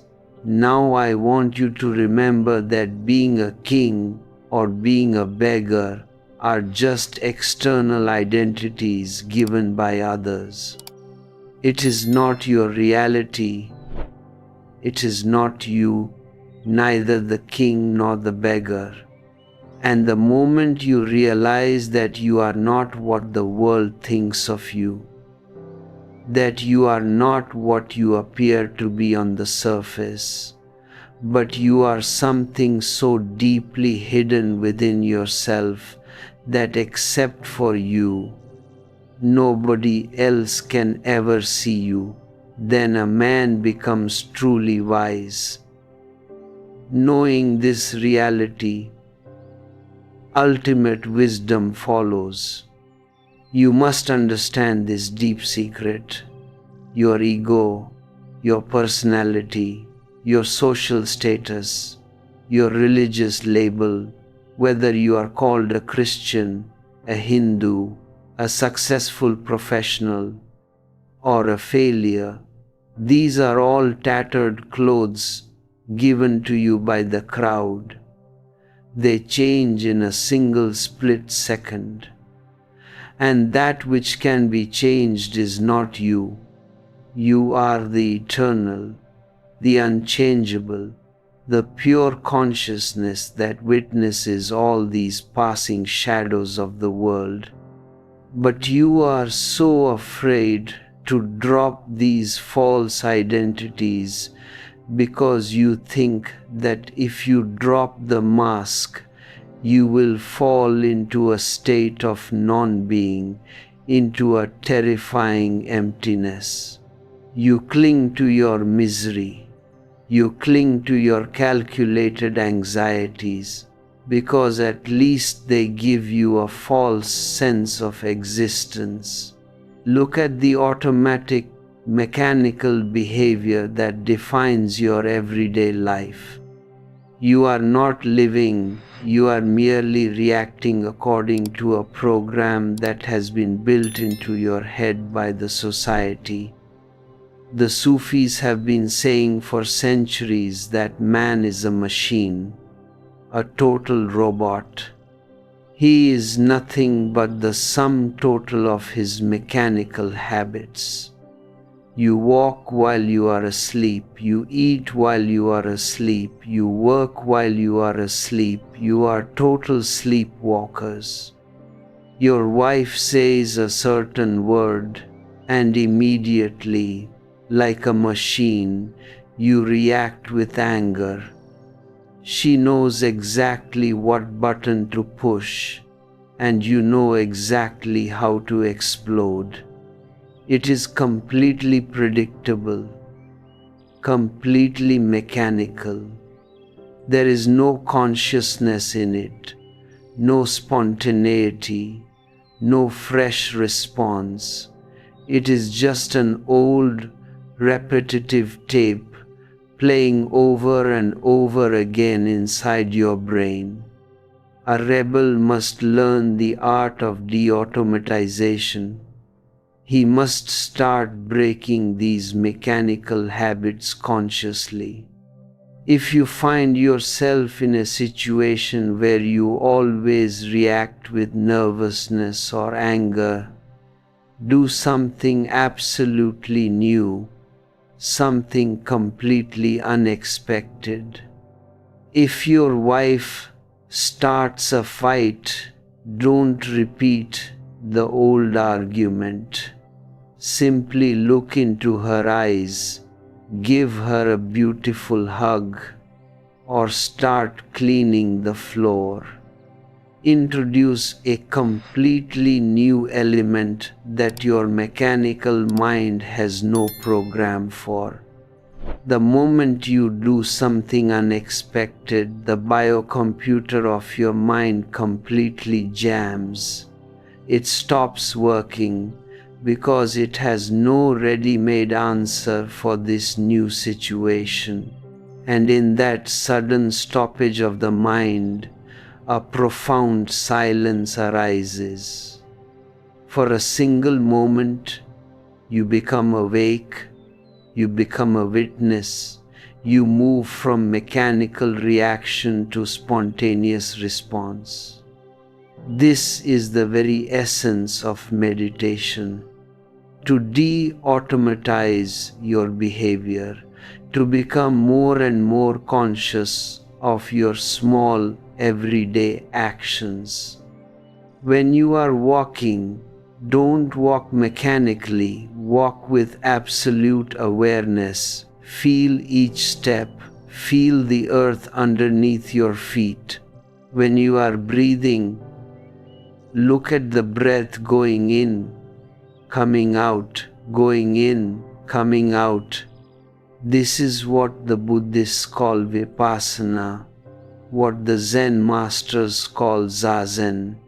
It is nothing but a deep method to disrupt the mechanical programming of your mind. When you sit in silence and watch your breath, the mind gets completely confused because it has never been trained for this simple, useless awareness.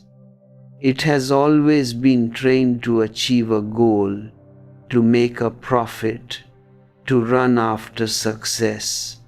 It starts asking you, what are you doing? Why are you wasting your time sitting silently when you could be earning more money or achieving more respectability? But if you ignore the chattering of the mind and simply remain a witness, the mind slowly gets tired and falls into absolute silence. In that deep silence, a great fear often arises in the heart of the seeker. When you are deeply relaxed, a strong feeling to die, to pass out, or to faint comes up within you. This is not a suicidal desire. You must understand it with absolute clarity. It has nothing to do with drinking poison or hanging yourself from a tree. It is simply the ego's fear of its own total dissolution. Most of your false personality has already disappeared in that relaxation, in that silence, in that state of desirelessness. Only a small thin thread of the separate me, the ego, is still hanging around. And as you approach the final core of your being, you see that to go any deeper means to evaporate completely into the infinite vastness of existence. The mind immediately panics and gives this ultimate experience a condemnatory name, suicide. It tells you, come back. This is dangerous. This is an absolute void. You will be lost forever. And out of fear, you pull yourself back into your old, miserable world of anxieties, tensions, and desires. You choose your misery because at least it protects your ego. It allows your separate me to exist. This is the strange, tragic situation of humanity. Blissfulness requires your absolute disappearance, and misery nourishes your separate identity. That is why the world is full of miserable people, and a blissful human being is a rare exception. The rebel must gather all his courage and take that final jump.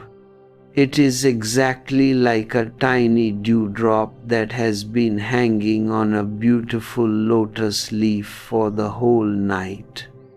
The dewdrop is pure, radiant, and shining in the early morning sun, but it is trembling because it can see the vast ocean right underneath the leaf. It knows that the moment it slips from the lotus leaf, it is gone. As a separate dewdrop, it will exist no more. Its identity, its form, its name will be lost forever. It tries to hang on to the leaf with all its power out of pure fear. But it does not know that by falling into the ocean, it does not lose anything. It simply becomes the ocean itself. Its small, limited existence is transformed into an infinite, unlimited, immortal reality. This is what I call enlightenment, what the ancient seers called nirvana. It is not death, it is the ultimate fulfillment of life. Our entire educational system, our economic structures, our political ideologies have been manufactured by people who are deeply obsessed with purpose, utility, and achievement. They have corrupted the human mind completely.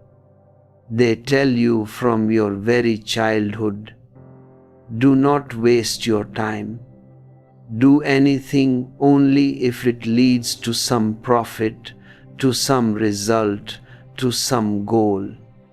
Don't do anything that has no purpose.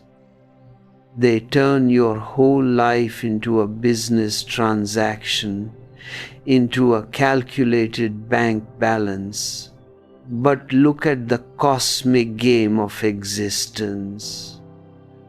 What is the purpose of the rose blooming in the garden? What is the purpose of the cuckoo singing from the hidden mango grove? What is the purpose of the millions of stars moving silently through the infinite sky from eternity to eternity? There is no business purpose at all. Existence is not a corporation. It is a play, a cosmic game, an overflow of pure creative energy without any ultimate goal. In India, we have a beautiful word for it, Leela. Leela means a cosmic game played out of pure joy, for no other reason than the joy of playing itself.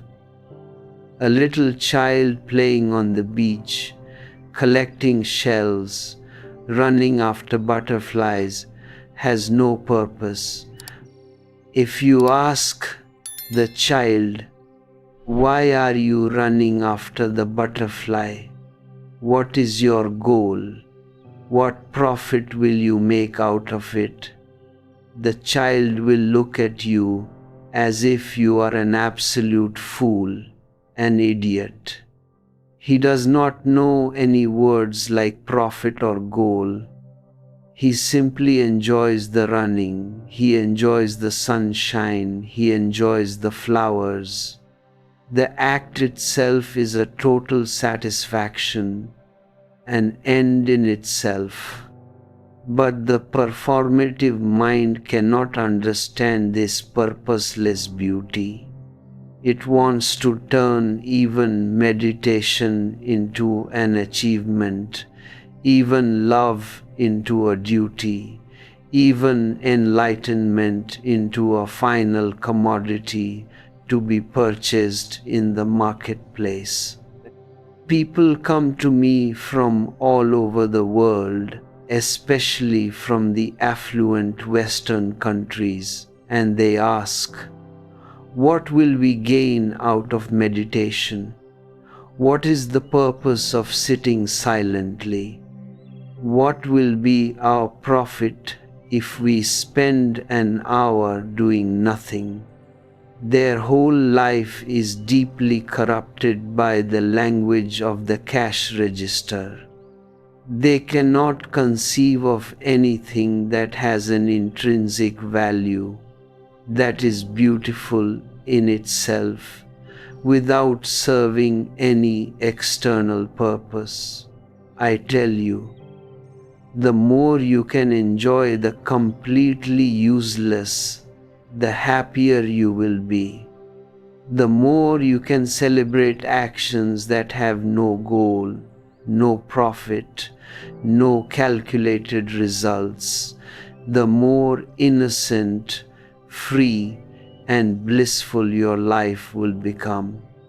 A man who cannot sit silently for no reason at all, just enjoying his own breathing, just feeling the gratitude of being alive, is a spiritual beggar. He may have millions of dollars in his bank account.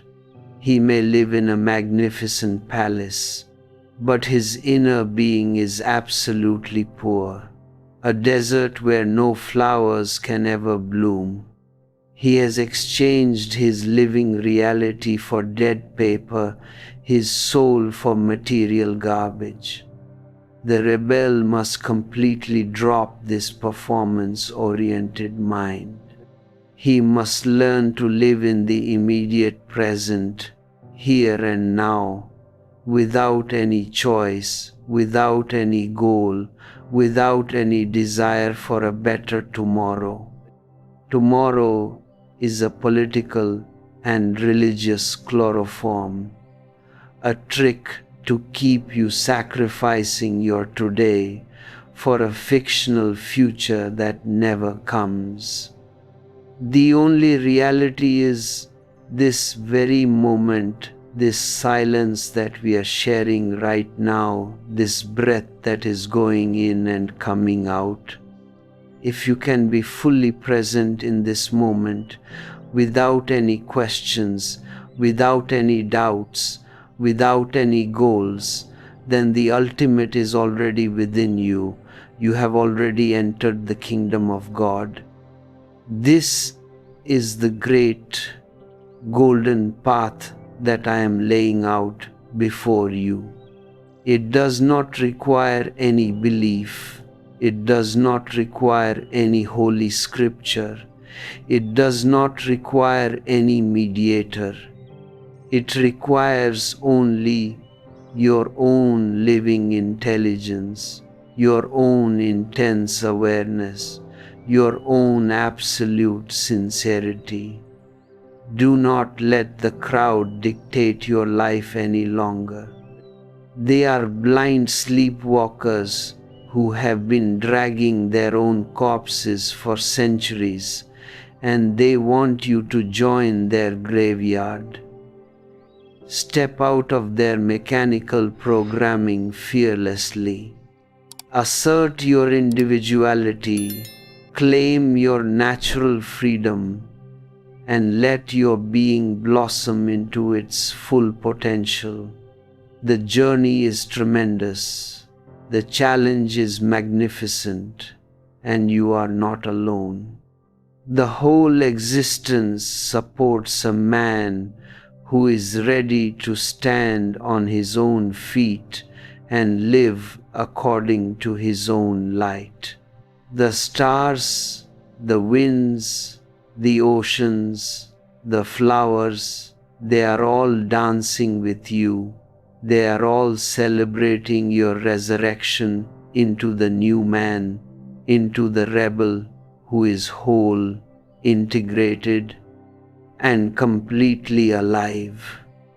Live with absolute intensity. Risk everything for the unknown, and let your existence become a beautiful, eternal song of joy and freedom.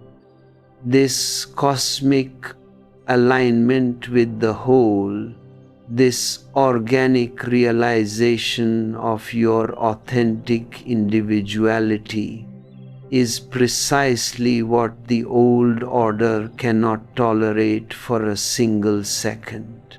The moment you step into the vast, uncharted sky of your own freedom, you become a direct threat to the entire machinery of the establishment. For thousands of years, the priest and the politician have been thriving on a very subtle psychological exploration of man, and their trade secret is incredibly simple. They must keep you divided. They must keep you unconscious. And above all, they must make sure you remain a victim of manufactured guilt. A happy man, a whole man, an integrated individual who loves himself and dances in tune with existence cannot be dominated. You cannot force an authentic individual to become a submissive cog in your mechanical wheel. You cannot persuade a conscious being to sacrifice his life for a corporate race, for a national flag, or for a ready-made god sold by the clergy. Therefore, the collective strategy of the crowd has always been to performance orient your life, to turn you into a robot, and to establish an invisible, heavy psychological prison where you are constantly forced to choose between obedience and suffering. Look at the absolute tragedy of what they call your upbringing, your education, your civilization. Every child is born as a clean sheet of paper, an absolute emperor of his own heart, overflowing with spontaneous joy, childlike innocence, and playful creativity. The child does not come into the world with a Bible, a Quran, a Gita, or Karl Marx's capital written in his consciousness. He arrives with an unpolluted, transparent nature that is perfectly at ease with the trees, the ocean, and the stars. But this very innocence is what terrifies the unconscious crowd. The parents, the teachers, the political leaders, and the priests, they are all like hidden wolves waiting around the cradle of the newborn child. They cannot allow his natural intelligence to open its petals, because an intelligent child will grow into a rebellious adult who will question their authority, challenge their hypocrisies, and refuse to become a slave to their traditional rules. So, they perform a deep, invisible psychological operation on the child. They systematically eliminate the sensitivity of his body, suppress his innate intuitive qualities, and force him to adopt the goals, values, and ambitions of a highly competitive, efficiency-oriented society. They train the little boy to become a strong man, which is nothing but a beautiful name for a numb, deadened mechanism. He is told that to show softness, openness, love, and compassion is to be weak, to be a weakling, to be feminine. Every human being, whether born in a male body or a female body, contains both polarities within his consciousness. Adam has Eve in him, and Eve has Adam in her. This is one of the greatest insights ever achieved by human understanding. But by forcing the man to deny and reject his inner woman, his semi-conscious feminine part, the society completely cuts his roots from the juice of life. He loses access to his intuition, his kindness, and his spontaneous capacity to love, and he is transformed into a dry, rational robot, a calculated professional who functions entirely from the head. He joins the ambitious race for money, success, fame, power, and respectability without ever questioning why he is running or where this endless horizontal line is taking him. He becomes an expert clerk, an entrepreneur, a businessman, but inside his own house, his authentic self is completely missing. He is a split house, divided against his own being, fighting a permanent internal conflict that permeates all areas of his life. This internal split is precisely what makes you an easy target for their manufactured guilt.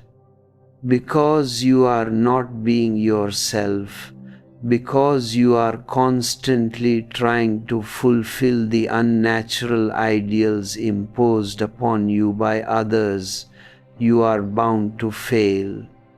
It is practically impossible to fulfill those unnatural demands because they go directly against your biological reality, against your natural flow.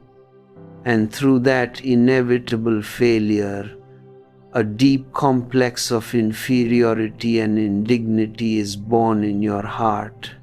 You start hating yourself. You feel that you are worthless, that you are a sinner, that you are not what you should be. This is the exact state of mind that the priests and the politicians require to rule over you. A guilty person is a weak person, a helpless individual who has lost all self-confidence, all integrity, and all dignity. Once you tremble inside, once you are filled with self-contempt, you are ready to submit to any authority, ready to follow any priest who promises to wash away your sins, and ready to obey any politician who gives you a false sense of security and power through a collective identity. They tell you that good boys go to heaven, but their definition of a good boy is simply a calculated mechanism that obeys without ever asking why. They want you to be guilty, because guilty boys are incredibly easy to rule. I remember a profound parable from George Gurdjieff that perfectly unmasks this whole hypnotic conspiracy of manufactured guilt. There was once a very wealthy, very cunning magician who lived in a vast, remote territory. He owned thousands of sheep, but because he was exceedingly greedy, he did not want to hire shepherds to look after them, nor did he want to spend his money on building a strong fence around his vast pastures. The sheep were constantly wandering off into the deep forest. Wild animals were killing them, and whenever they realized that the magician was butchering them one by one for his own dinner, they would panic and try to run away. The magician found himself in a constant state of trouble, so he designed a magnificent, hypnotic solution. He was an expert in hypnotism, so he hypnotized all his sheep and poured strange, false identities into their deep unconscious minds.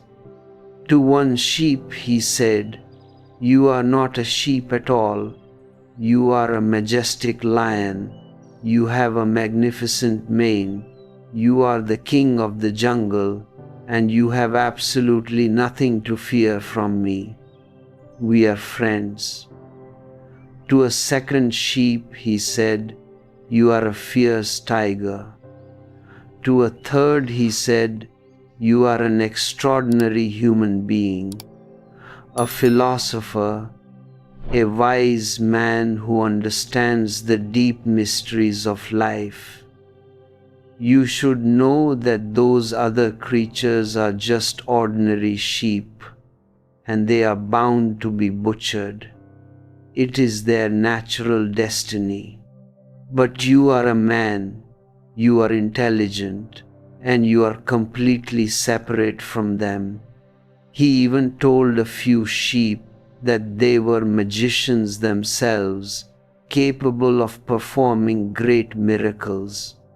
From that very day, the magician's troubles completely disappeared. The sheep stopped running away into the forest. They no longer panicked when one of them was dragged to the slaughterhouse. They remained peacefully in the pastures, completely at ease, enjoying their grass. When the magician took a sheep and cut its throat right in front of the others, the remaining sheep would look on with absolute indifference, and they would think, "Look at that poor, foolish sheep being killed. It is sad, but it has nothing to do with us. We are lions, we are tigers, we are humans, we are magicians.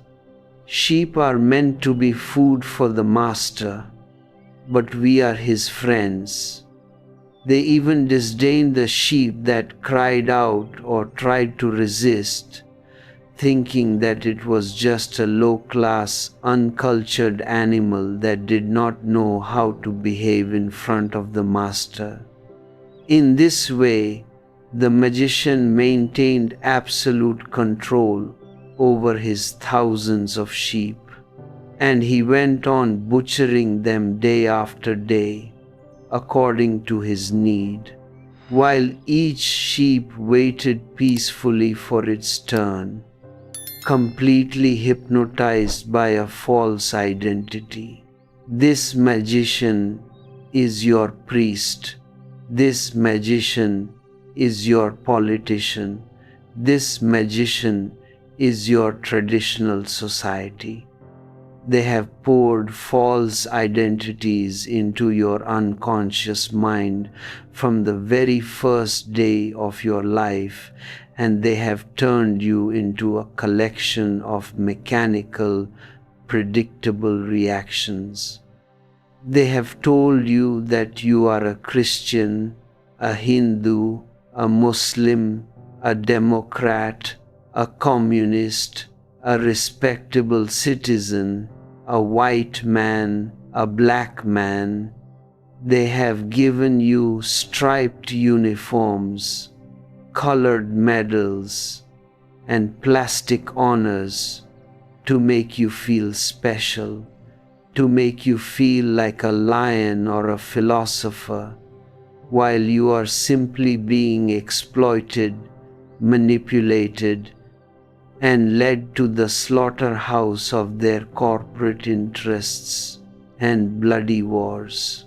You are counting other people's cows, reading scriptures written by dead men for dead men, and you think you are knowledgeable, you think you are wise, but your knowledge is nothing but an abstract hypothesis, a thick curtain that prevents you from seeing the reality of your own bondage. The strategy of manufactured guilt works so deeply because it creates a constant split between what you are, your real is, and what you should be, the false should imposed upon you by the moralists. They tell you that your natural feelings are wrong, that your anger is a sin, that your sensuality is dirty, that your sadness is a failure, and they appreciate only the impostor within you. If you are feeling deeply sad, your conditioning says, "You must not look sad, it is bad.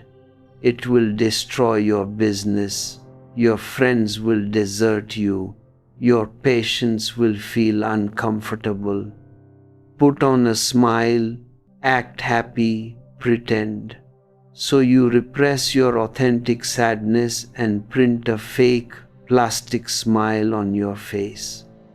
The society immediately appreciates the imposter. The impostor becomes a saint, a great leader, a respectable citizen. But through this pretense, you are turned into two people.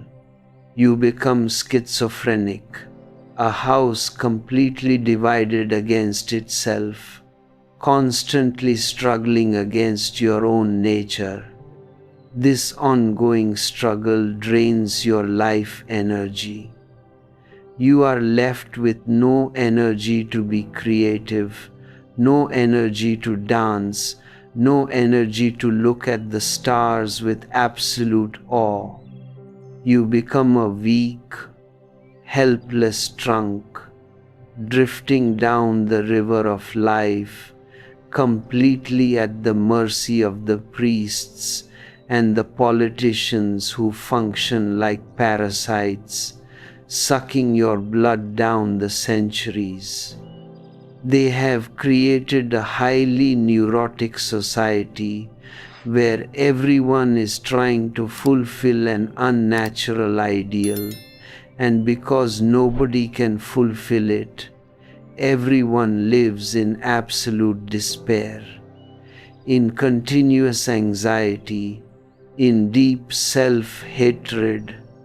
They have made life into a slow death, a perpetual nightmare, and they tell you that this suffering is a purification, a mandatory training to inherit a fictional kingdom of God after your death.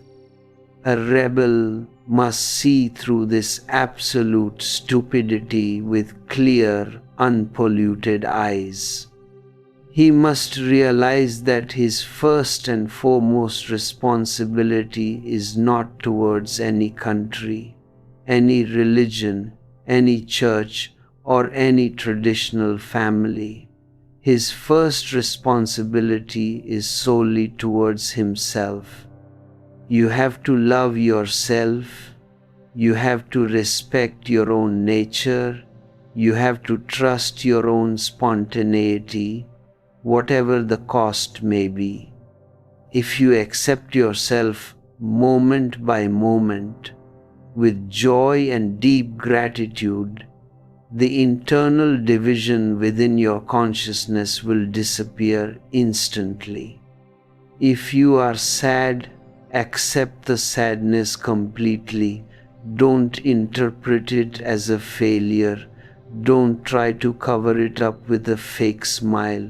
Simply say, "Right now, I am sadness," and live your sadness with absolute authenticity.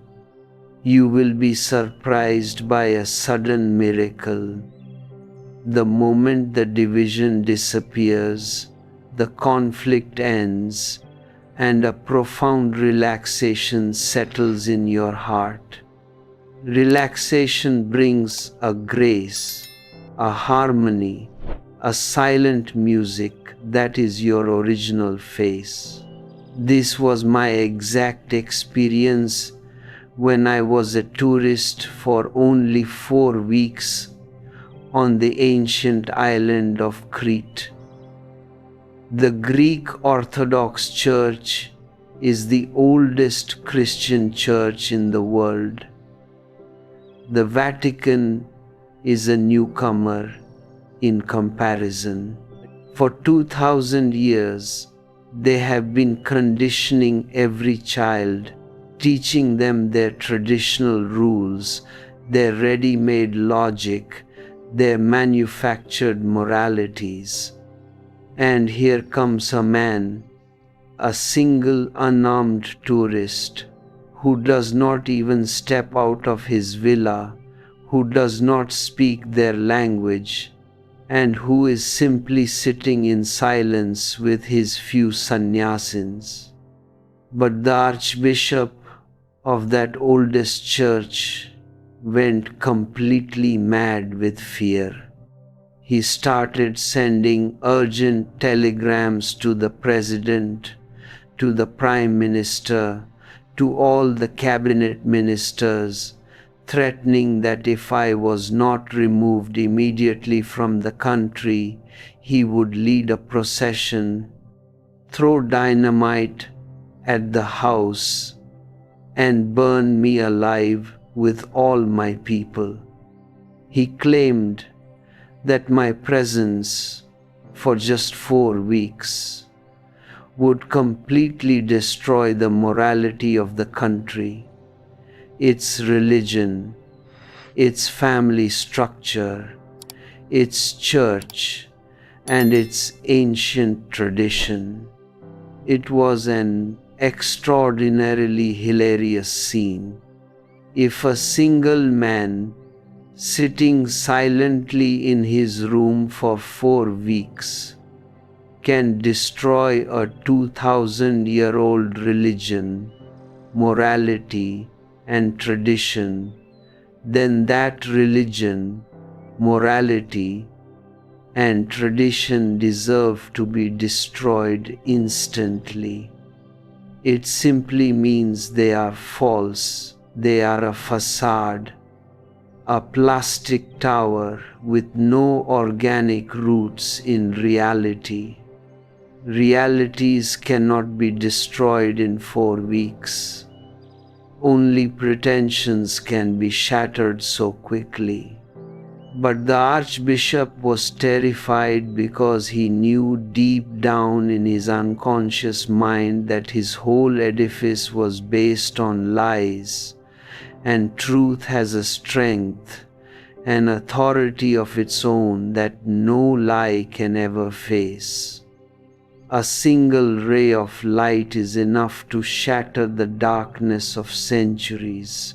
The bureaucracy of the country, like all bureaucracies, was made up of the most cowardly, weak, and impotent people. They are always afraid of the voters, always afraid of losing their power, because power is their only substitute for their inner emptiness. The president was afraid, the prime minister was afraid, and they had to commit a criminal act against their own constitution, against their own laws, just to satisfy a fanatical archbishop who had only 6 old, dying women as his entire congregation. They sent 40 top-ranking police officers to the airport, surrounded me as if I were carrying nuclear weapons, and stamped my passport for deportation. When the deputy inspector stamped it, I took away his pen, crossed out his seal right in front of the television cameras, and told him, "You are a coward. Write down that I am not being deported.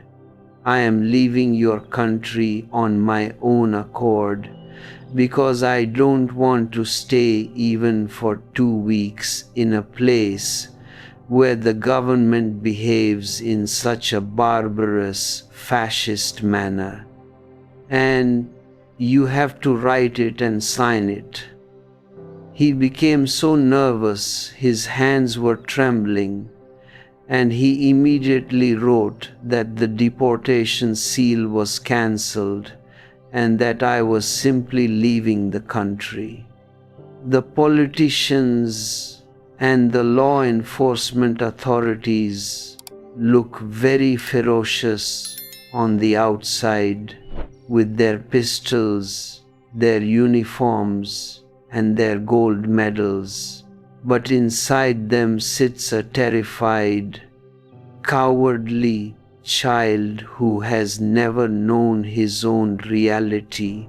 The rebel must understand that his rebelliousness is a holy, sacred phenomenon. It is spirituality in its absolute purity. It has nothing to do with the mundane world of political revolutions. The revolutionary wants to capture power, but power corrupts, and absolute power corrupts absolutely. The revolutionary tries to change the society from above, but society does not exist. It is only a collective name, a word with no substantial soul. The only reality is the individual. If you want to bring justice into the world, if you want to create a beautiful garden of human beings on this planet, you have to work with the individual, with his consciousness, with his inner transformation. You have to move completely away from the past, to cut your cords with the dead traditions in a total, absolute, and categorical way.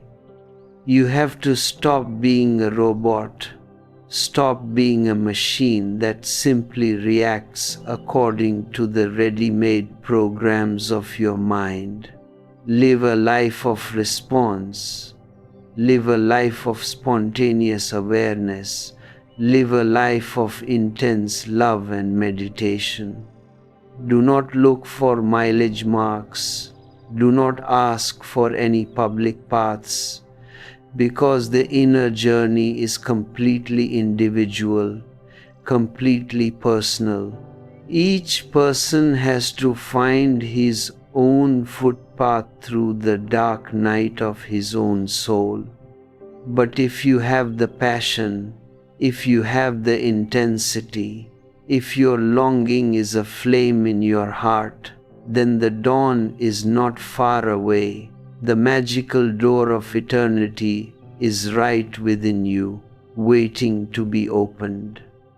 Let your mind chatter as much as it wants. Simply watch it. Remain a detached witness on the sunlit peaks of your consciousness. Do not get involved in its performance-oriented games. Do not let it turn your spiritual search into a competitive race for status or recognition.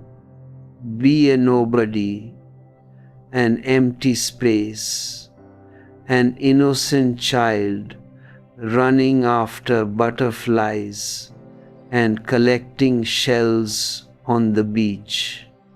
In that innocence, in that utter emptiness, you will find a great contentment, a deep serenity, an oceanic blissfulness that no politician can ever snatch from you and no priest can ever pollute.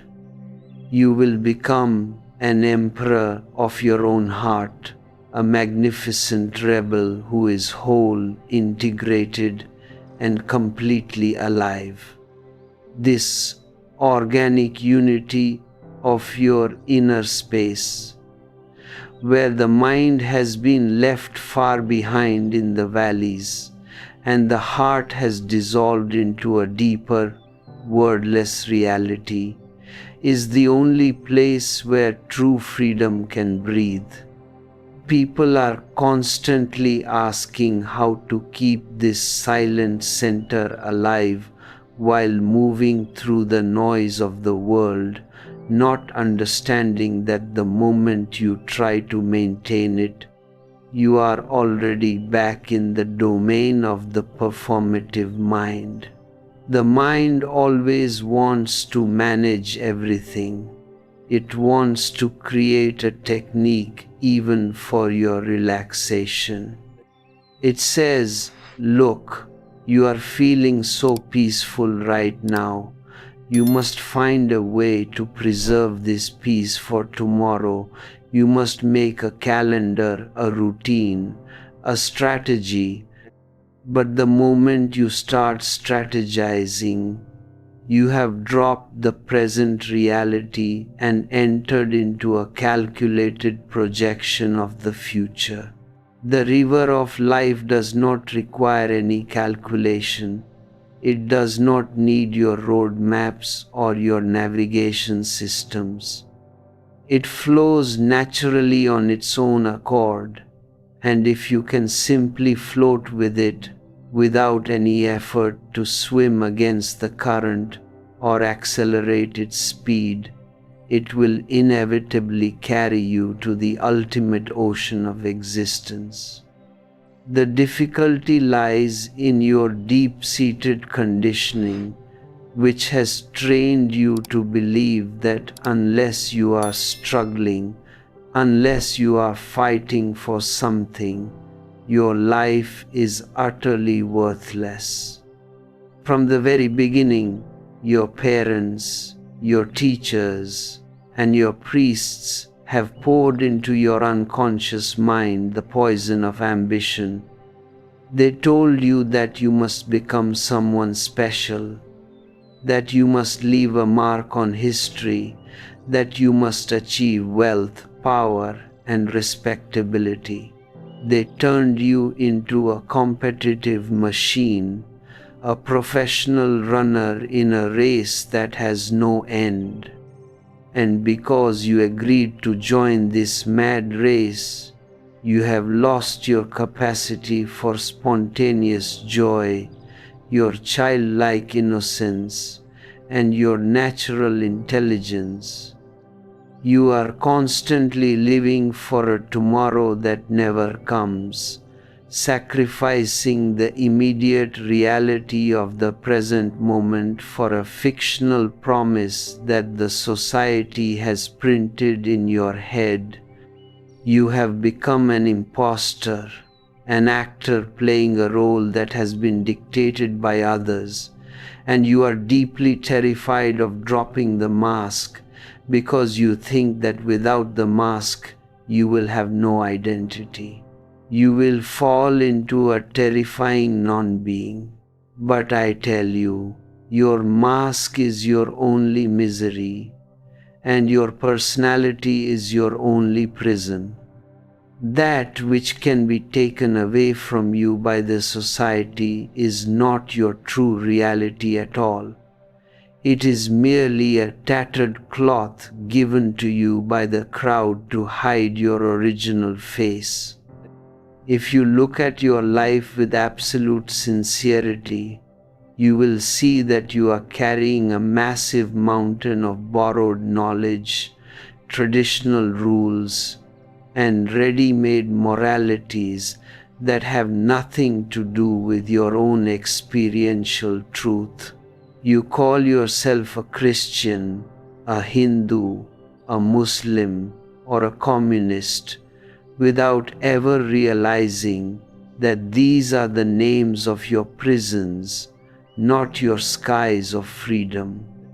They are different forms of hypnosis manufactured by the vested interests of the old order to keep you divided, weak, and easy to rule. A guilty person is an obedient person, a human being who has been filled with self-contempt and an inferiority complex will always look up to a priest or a politician to save him. He becomes a spiritual beggar, completely dependent on the opinions and the sanctions of the crowd, ready to sacrifice his own life and the lives of others for a line drawn on a map or a dogma written in a dead language. The new man, the rebel of my vision, is an individual who has completely disconnected himself from this pathological past. He is not a revolutionary who wants to capture power and change the social structure from above, because he understands that power corrupts, and absolute power corrupts absolutely. All the major revolutions of the past have failed, and failed utterly, because they only changed the names of the tyrants. while the underlying psychological slavery of human consciousness remained untouched. The rebel does not try to reform the old structure. He simply steps out of the whole graveyard and starts life afresh, from scratch, based on his own living intelligence and intense awareness. He has no past, no history, and no traditional heritage. His only reality is the immediate present, and his only law is his own consciousness. He loves his body, he respects his natural instincts, and he refines his inner energies so that his entire existence becomes a dancing, rejoicing, cosmic celebration. He is a creator, not an automated cog in a mechanical wheel, and he claims the whole universe as his authentic home. To live as a rebel means to accept the absolute responsibility of your life on your own shoulders. Responsibility does not mean duty. Duty is a dirty word, a psychological chloroform used by the establishment to make you comply with their demands without any resistance. Responsibility means your capacity to respond, and you can respond only if you are fully awake, alert, and a detached witness to your own reality. If you are functioning mechanically, like a programmed robot, you are not responding. You are merely reacting out of your past habits.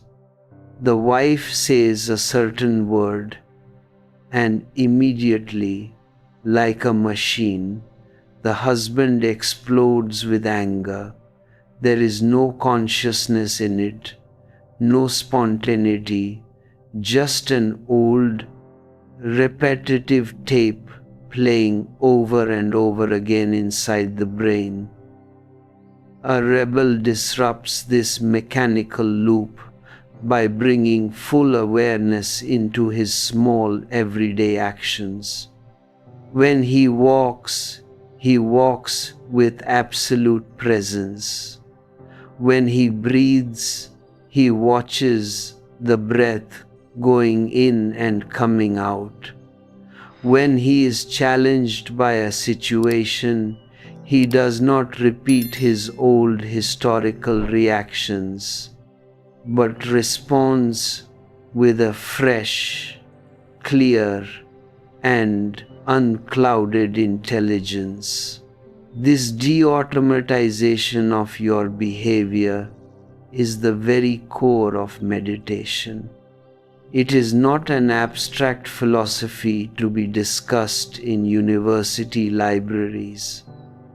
It is a practical, existential alchemy to transform your daily life from a living nightmare into a magnificent dance of freedom. The mind will continuously create barriers in this path because meditation is the absolute death of the mind. The mind is a computed memory system that thrives only on noise, conflicts, and goals. It cannot function in the pure silence of the present moment. It will start creating doubts, questions, and deep anxieties, asking you why you are wasting your time sitting silently when you could be making a profit or achieving more respectability in the marketplace. It will tell you that this silence is dangerous, that it is a void, an absolute emptiness where you will lose your identity forever. But you must learn to look at the mind as a detached observer, without getting involved in its performance-oriented games, knowing that the mind is your inner Judas that always wants to pull you back into the familiar misery of the past. When your meditation deepens and you enter the questionless silence of your innermost being, a great phenomenon happens. You disappear as a separate ego, and you arise as the infinite universe itself.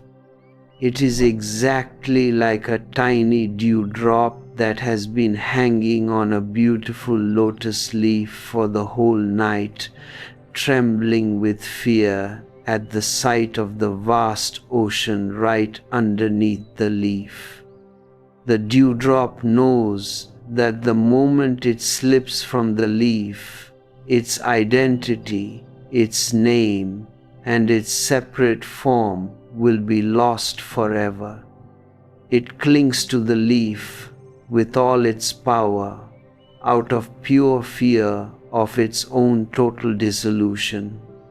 But it does not understand that by falling into the ocean, it does not lose anything. It simply becomes the ocean itself. Its small, limited, and miserable existence is transformed into an unlimited, immortal, and cosmic reality. This is what I call enlightenment, what the ancient seers called nirvana. It is not a slow suicide, but the ultimate fulfillment, the supreme height of all that life is capable of. The old society can never forgive an enlightened rebel because he is completely outside the domain of their manipulation. You cannot threaten him with hell because he is already living in paradise within his own heart. You cannot tempt him with gold medals or political titles because his own inner treasures are far greater than all the empires of the earth. You cannot command him to follow your unnatural moralities because his own awareness is his only guide. He stands alone, a dangerous heretic to their traditional conventions, radiating the pure light of truth without any compromise. The crowd wants sheep, but the rebel stands like a sunlit peak, magnificent, silent, and independent. He does not want to dominate anybody, and he refuses to allow anybody to dominate him. He is a free bird flying high into the sky of consciousness, leaving no footprints behind, but filling the entire air with his beautiful, ecstatic song. Mankind has suffered far too much because of these two lopsided chosen paths of the past, the spiritualism of the East and the materialism of the West. The West chose to listen only to the head, to logic, to reason, and it created an extraordinary science, a magnificent technology, an affluent society full of comfort and luxury. But amidst all this material abundance, the master of the house is completely missing. The Western man has lost his soul, his interiority, and he lives in deep boredom, anxiety, and a chronic state of neurosis. The East chose to listen only to consciousness, calling the material world an illusion, a mirage, in the desert, and it created great seers, great Buddhas, but also millions of poor, starving, and dying human beings. Both paths have failed because they divided man, creating a state of deep, permanent schizophrenia that has lasted for thousands of years. My new man, Zorba the Buddha, is the ultimate synthesis of these two half-realities.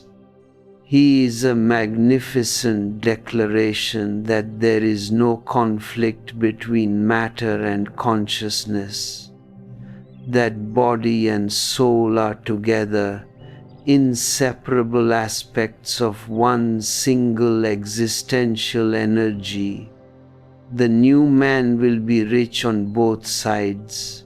He will master the material world through science and technology, and he will master his inner world through meditation, love, and silence.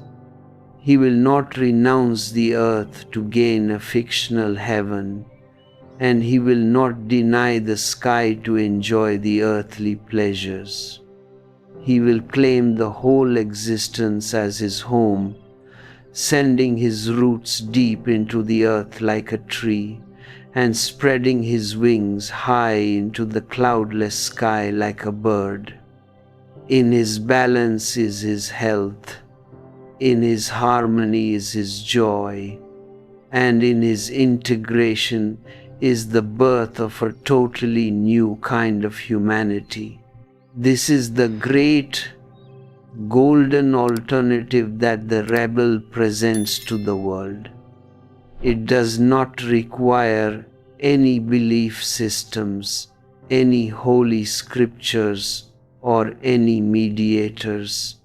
It requires only your own living intelligence, your own total sincerity, and your own intense passion for life. The old order is dying, its course is finished, and it can only lead you to a global, ultimate catastrophe. The choice is absolutely clear. Either you choose the old mind and join its graveyard, or you choose the new man and enter the garden of infinite freedom, truth, and celebration. Do not look back at the dead shadows of your ancestors. They are gone, and carrying their dead load is crushing your potentiality. Open your eyes to the immediate present. Look at the stars. Look at the sunrise. Feel the gratitude of simply being alive, and let your consciousness blossom into its original, radiant face. The world of the old man is completely organized around a deep hypocrisy, a continuous pretense that creates a rift within your very being. When you feel angry, the moralists tell you to print a fake smile on your face and pretend to be polite. When you feel sad, the calculated rules of society tell you that you must look happy and successful, because nobody wants to see your tears. And because you are continuously pretending, you become divided into two entities. The real is that you repress into the darkness of your unconscious, and the false should that you display to the crowd to gain their respectability. The impostor within you is appreciated by the society, rewarded with medals, and called a saint, while your original reality is starved, suffocated, and poisoned. This is how they create a split a state of chronic conflict that drains all your life energy and leaves you weak, helpless, and easy to rule. A rebel drops this whole game of acting and pretending instantly. He behaves with absolute honesty and sincerity towards himself, whatever the consequences may be.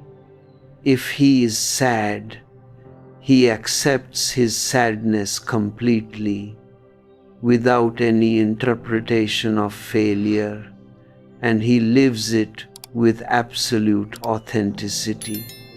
If he is angry, he is frankly angry, without hiding behind a mask of politeness, and you will be surprised by a sudden miracle. The moment you accept your reality as it is, without any division or conflict, a deep relaxation settles in your heart. Pain means division, and happiness means the absolute absence of division.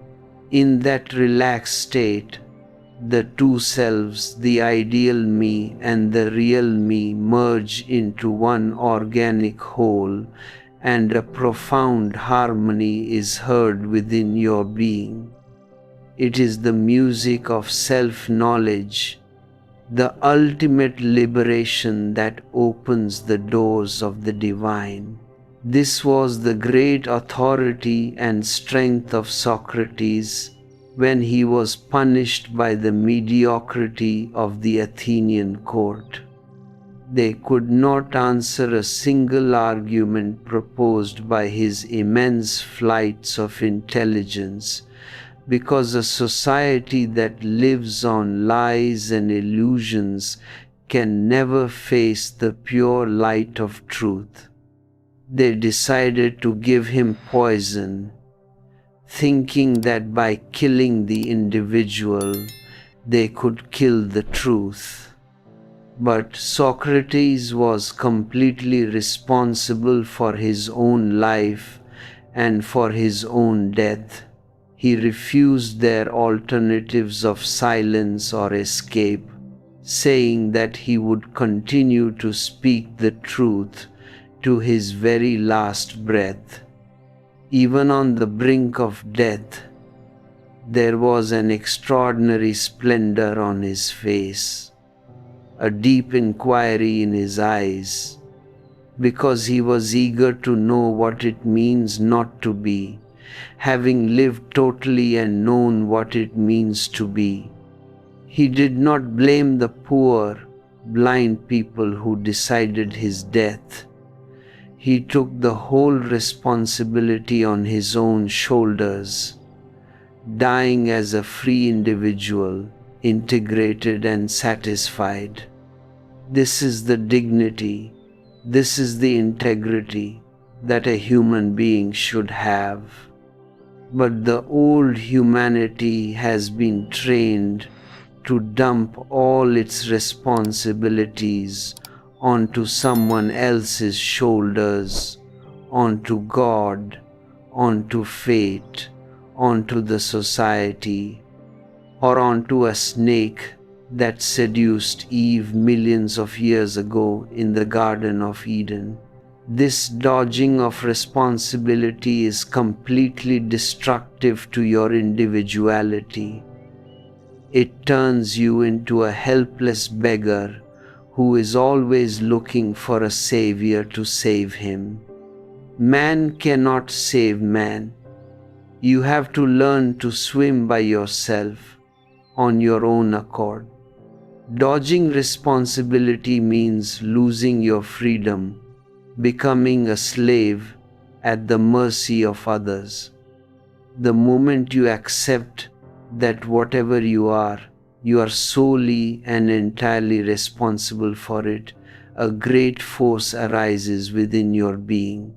You find your roots, you find your balance, and you become an emperor of your own heart. All religions have taught you to sacrifice yourself for some stupid, fictional idea for the flag, which is nothing but a rotten piece of cloth, for the nation, which is only a lines drawn on a map by the politicians, or for a religion that has been dividing humanity for centuries. They call you a martyr if you die for their fictions, but in reality, you are simply committing suicide for a foolish reason, manipulated by the mafias of power. I tell you, your first and only responsibility is towards yourself, towards your own growth, your own consciousness, your own potentiality. If you love yourself and take care of your own being, your intelligence will reach its absolute peak, and your love will start overflowing like a fountain. The philosophy of natural selfishness is the only way to become truly altruistic, because you will have so much joy, so much peace, and so much blessing within yourself that sharing it will become an ultimate celebration. Look at the natural world. No rose asks how to be a rose. No bird asks for a permit to sing. No tree follows a law book to grow towards the stars. They are all simply themselves, natural, spontaneous, and at ease with existence. Only man has been misled from the very start, confused by the prophets, the messiahs, and all kinds of idiots who destroyed his natural love for himself for their own glory, for their own corporate egos.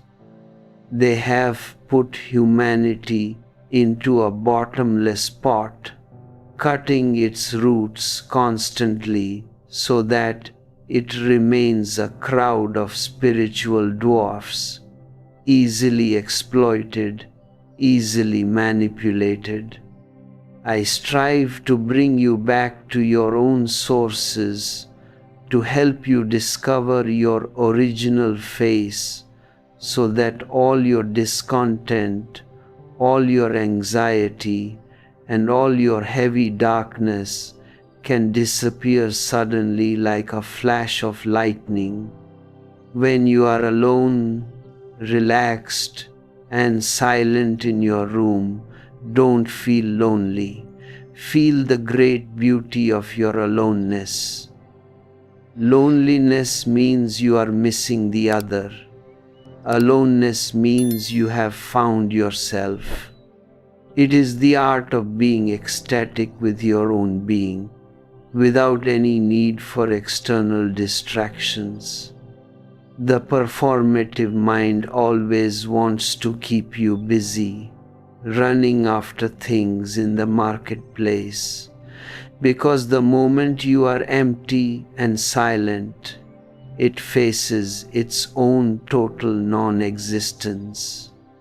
It gets terrified and tells you to find a girlfriend, to buy a new car, to go to a movie, to do anything just to look busy and cover up your inner void. But that void cannot be filled by material garbage. It can only be transformed by your own intense awareness, your own meditative presence. The new man will live a life of response, not of mechanical reaction. Reaction comes from your past programming, from your dead memories, and it only continues to create the same chains, making them thicker, harder, and stronger. Response comes from the present moment, out of your total alertness and spontaneous intelligence. It is beautiful, fresh, and liberating. A man of consciousness acts. An unconscious man merely reacts like an automated machine.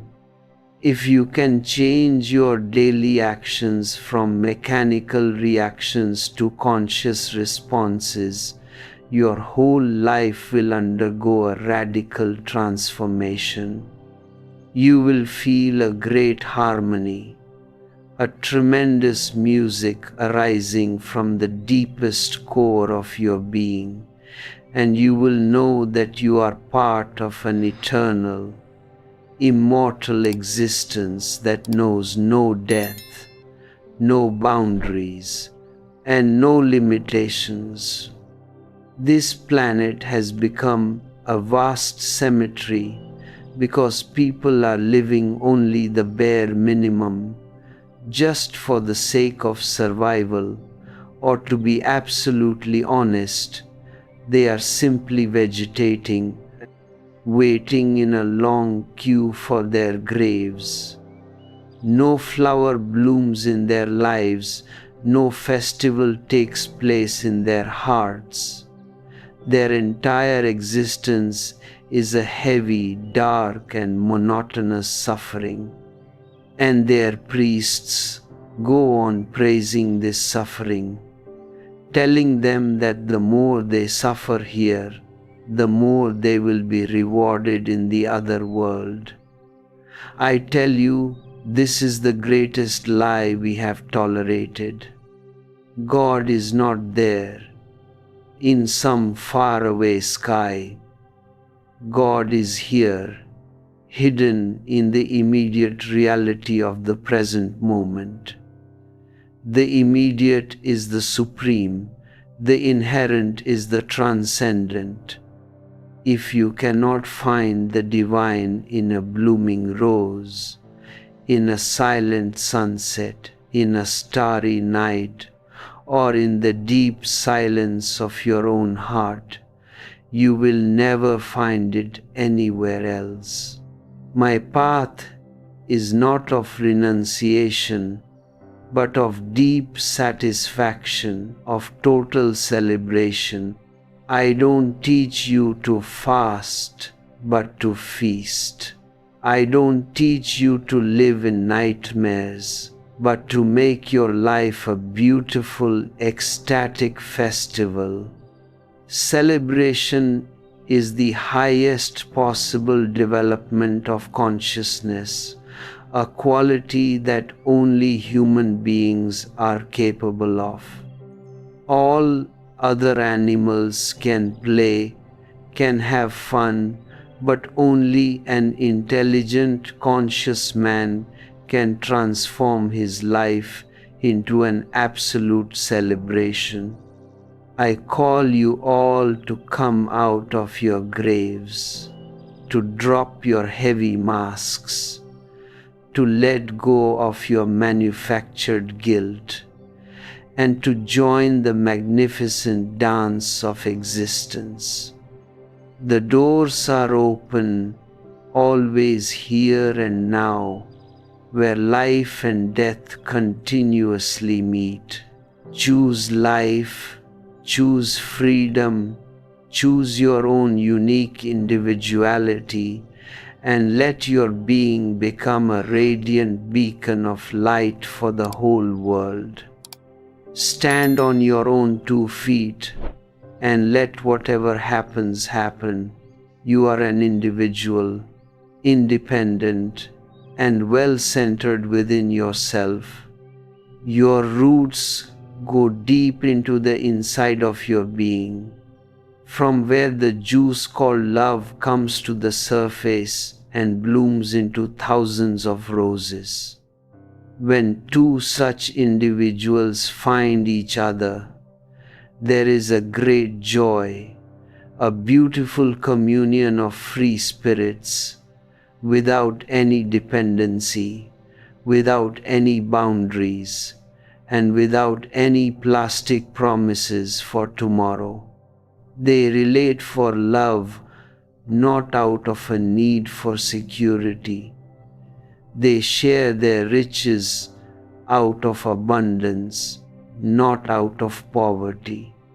This is the birth of a new world, a world of love, peace, and quiet, abundant in everything that makes life worth living. It takes only a single moment of clear, unpolluted understanding to step into this new world. And that moment is right now, always here and now. This continuous stream of your inner exploration must go deeper into the very mechanism of how your mind creates the grand illusion of comparison. If you look closely at your everyday misery, you will find that it is almost entirely rooted in a single, deeply ingrained habit. You are constantly looking at others to define your own value. There is a common saying that the neighbor's grass is always greener, but the truth is that it looks greener from both sides of the fence. The people who live on the other side of the fence look at your lawn, and to them, your grass looks thicker, greener, and far more beautiful. This is the magnificent deception created purely by distance. When you are far away from something, you can only see the polished surface, the beautiful facade, the smiling mask that everyone wears to deceive each other in the marketplace. You see a rich man driving a luxury car, and your mind immediately concludes that he must be perfectly happy, perfectly blissful. You don't see his inner darkness. You don't see his sleepless nights. You don't see the heavy anguish that crushes his soul. You only see the car. You only see the golden ornaments, and out of that superficial observation, your calculated mind creates a target for desire. You start running after the same things, thinking that when you achieve them, you will also achieve that fictional happiness. But when you get closer, when you actually achieve the wealth or the position, you find that the reality is completely different. The distance disappears, and with it, the illusion vanishes. You find yourself sitting on the same mountain of material garbage, still empty, still anxious, still hollow inside. But because you have never been taught to look within your own subjectivity, your mind immediately creates another target. It tells you that perhaps this mountain is not high enough, that you must find a bigger one, a richer one, a more respectable one. So the race continues, from one illusion to another, from one tomorrow to another, until you drop dead into your grave without ever having lived a single moment of authentic existence. Nature has absolutely no notion of money. If nature had any interest in currency, then dollars would have grown on the trees. Money is a pure invention of man. It is useful in the marketplace as a simple means of exchange, but it becomes exceedingly dangerous when it enters into your interiority and becomes the goal of your life. Society has organized itself in such a malicious way that you are never allowed to think about your own unique potential. You are always directed towards where nature never intended you to be. One child was born to be a musician, but his parents forced him to become a doctor because medicine brings more money and more respectability in the crowd. Another child was born to be a beautiful gardener, to play with soil, water, and roses, but the calculated educational system forced him to become an entrepreneur, a businessman, to spend his whole life counting numbers in an office. Both are frustrated, both are angry, both are living like misfits because they have been misguided from the very start. When there is no satisfaction inside, the logic of the mind always says that it is because you don't have enough, so you must gather more. You start looking around everywhere, copying others, imitating their masks, trying to build a personality that the crowd will appreciate and honor. But a personality is only a painted face. It is not your original face.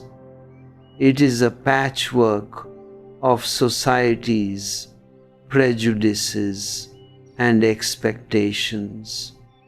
And because you are living as an imposter, you are constantly afraid that someone might get too close and see your reality.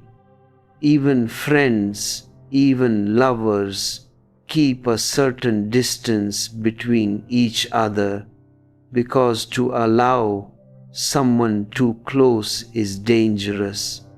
They might look behind your mask and see your emptiness, your wounds, your absolute loneliness. So everyone remains an isolated island, pretending to be happy, pretending to be successful, while deep down, everyone is drowning in the same sea of misery.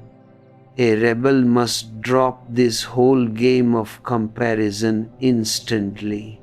You don't need to look at the neighbor's grass because you have your own grass, and you can make your own grass as green, as thick, and as beautiful as you want.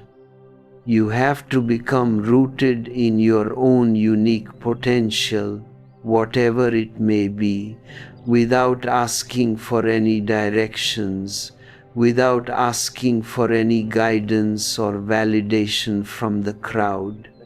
The world is against individuality because a crowd cannot manipulate a real human being who is natural, spontaneous, and free. The world wants robots, efficient machines that obey without ever asking why. And because you agreed to become a robot, you find yourself in continuous trouble. I am here to bring you back to your own sources, to help you shake off all these false identities so that you can realize that you are already enough, that everyone is enough just as he is. Think of that beautiful, tragic metaphor of the 300-year-old trees in Japan that are only 15 centimeters tall. The Japanese consider this a great art form, but in reality, it is a slow, systematic murder. They take a magnificent tree that had the potential to rise 30 meters high into the sky towards the stars, and they put it in a bottomless pot. Whenever the roots grow, they cut them. They don't allow the roots to go deep into the earth. Because the roots are cut continuously, the tree cannot rise high. It gets old, its branches look ancient, but it remains a dwarf, a miniature caricature of its true reality.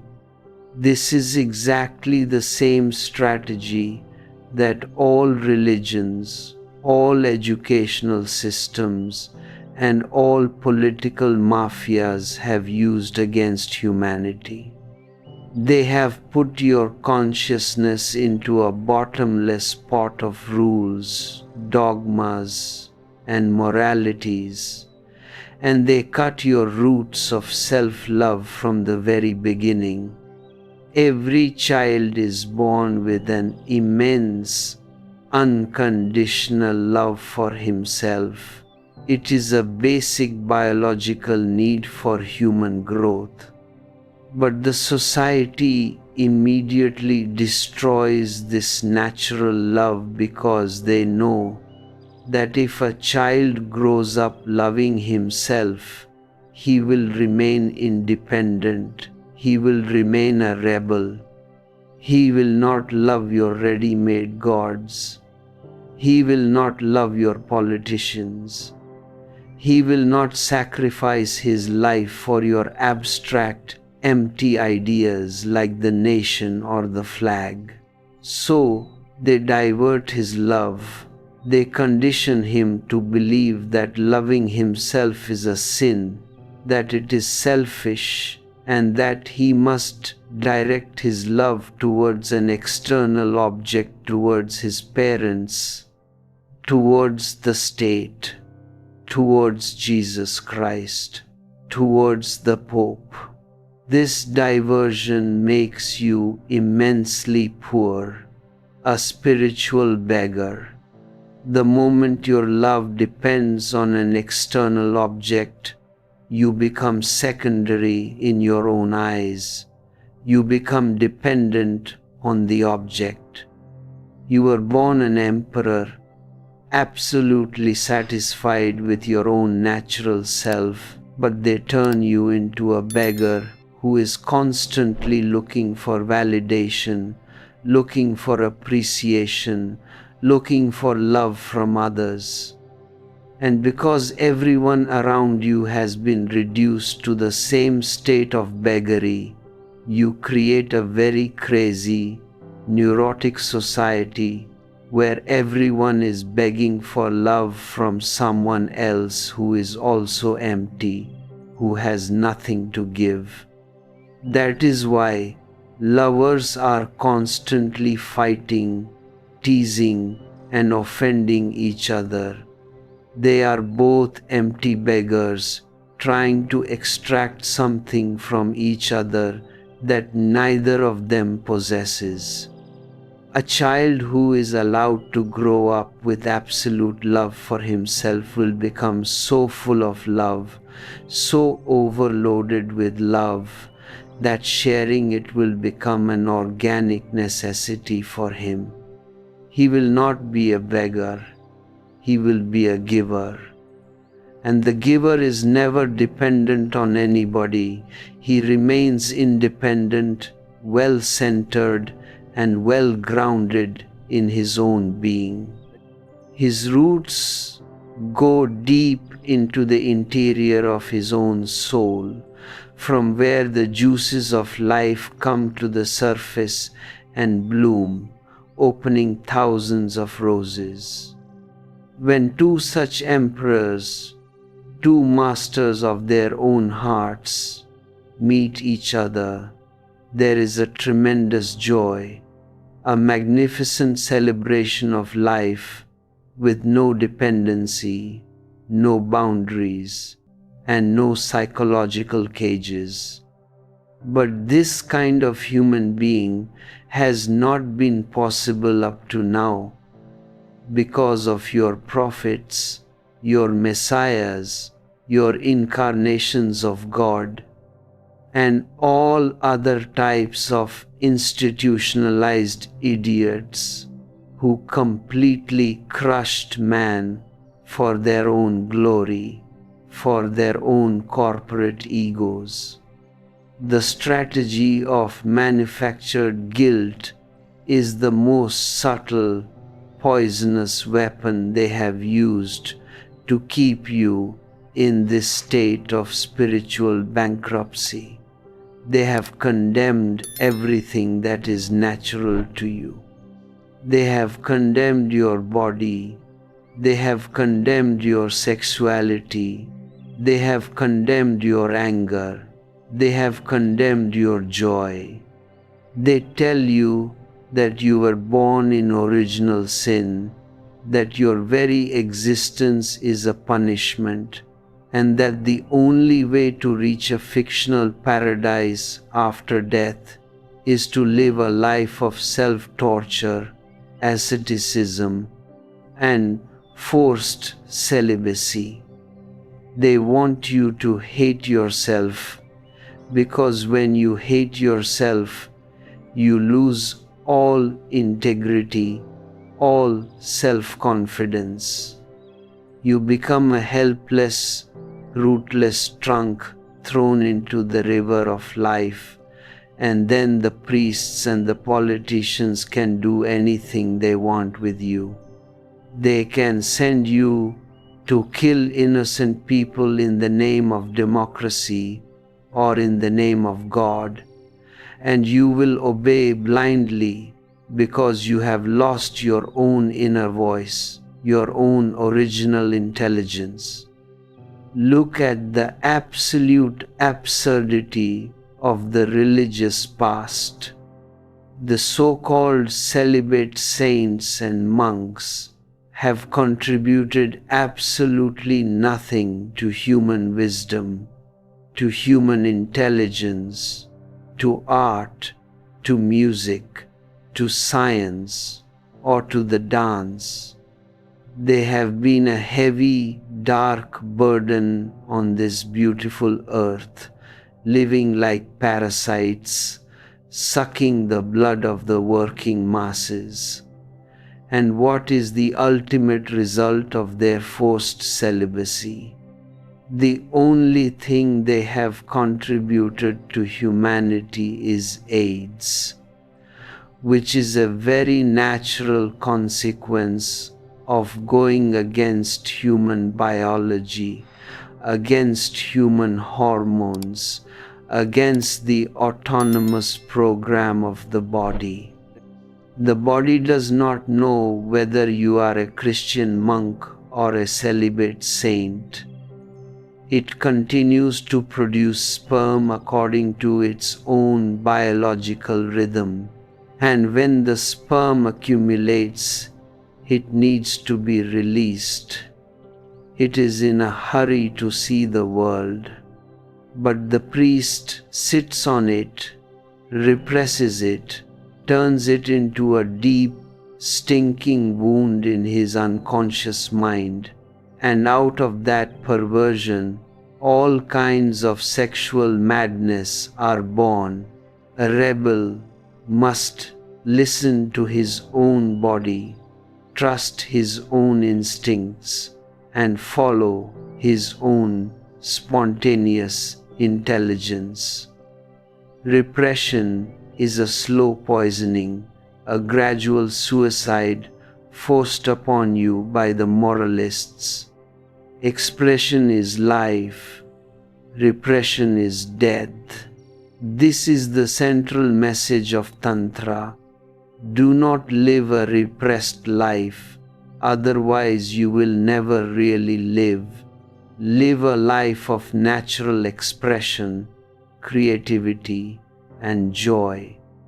Go wherever your spontaneity takes you, without any fear of the priests or the politicians.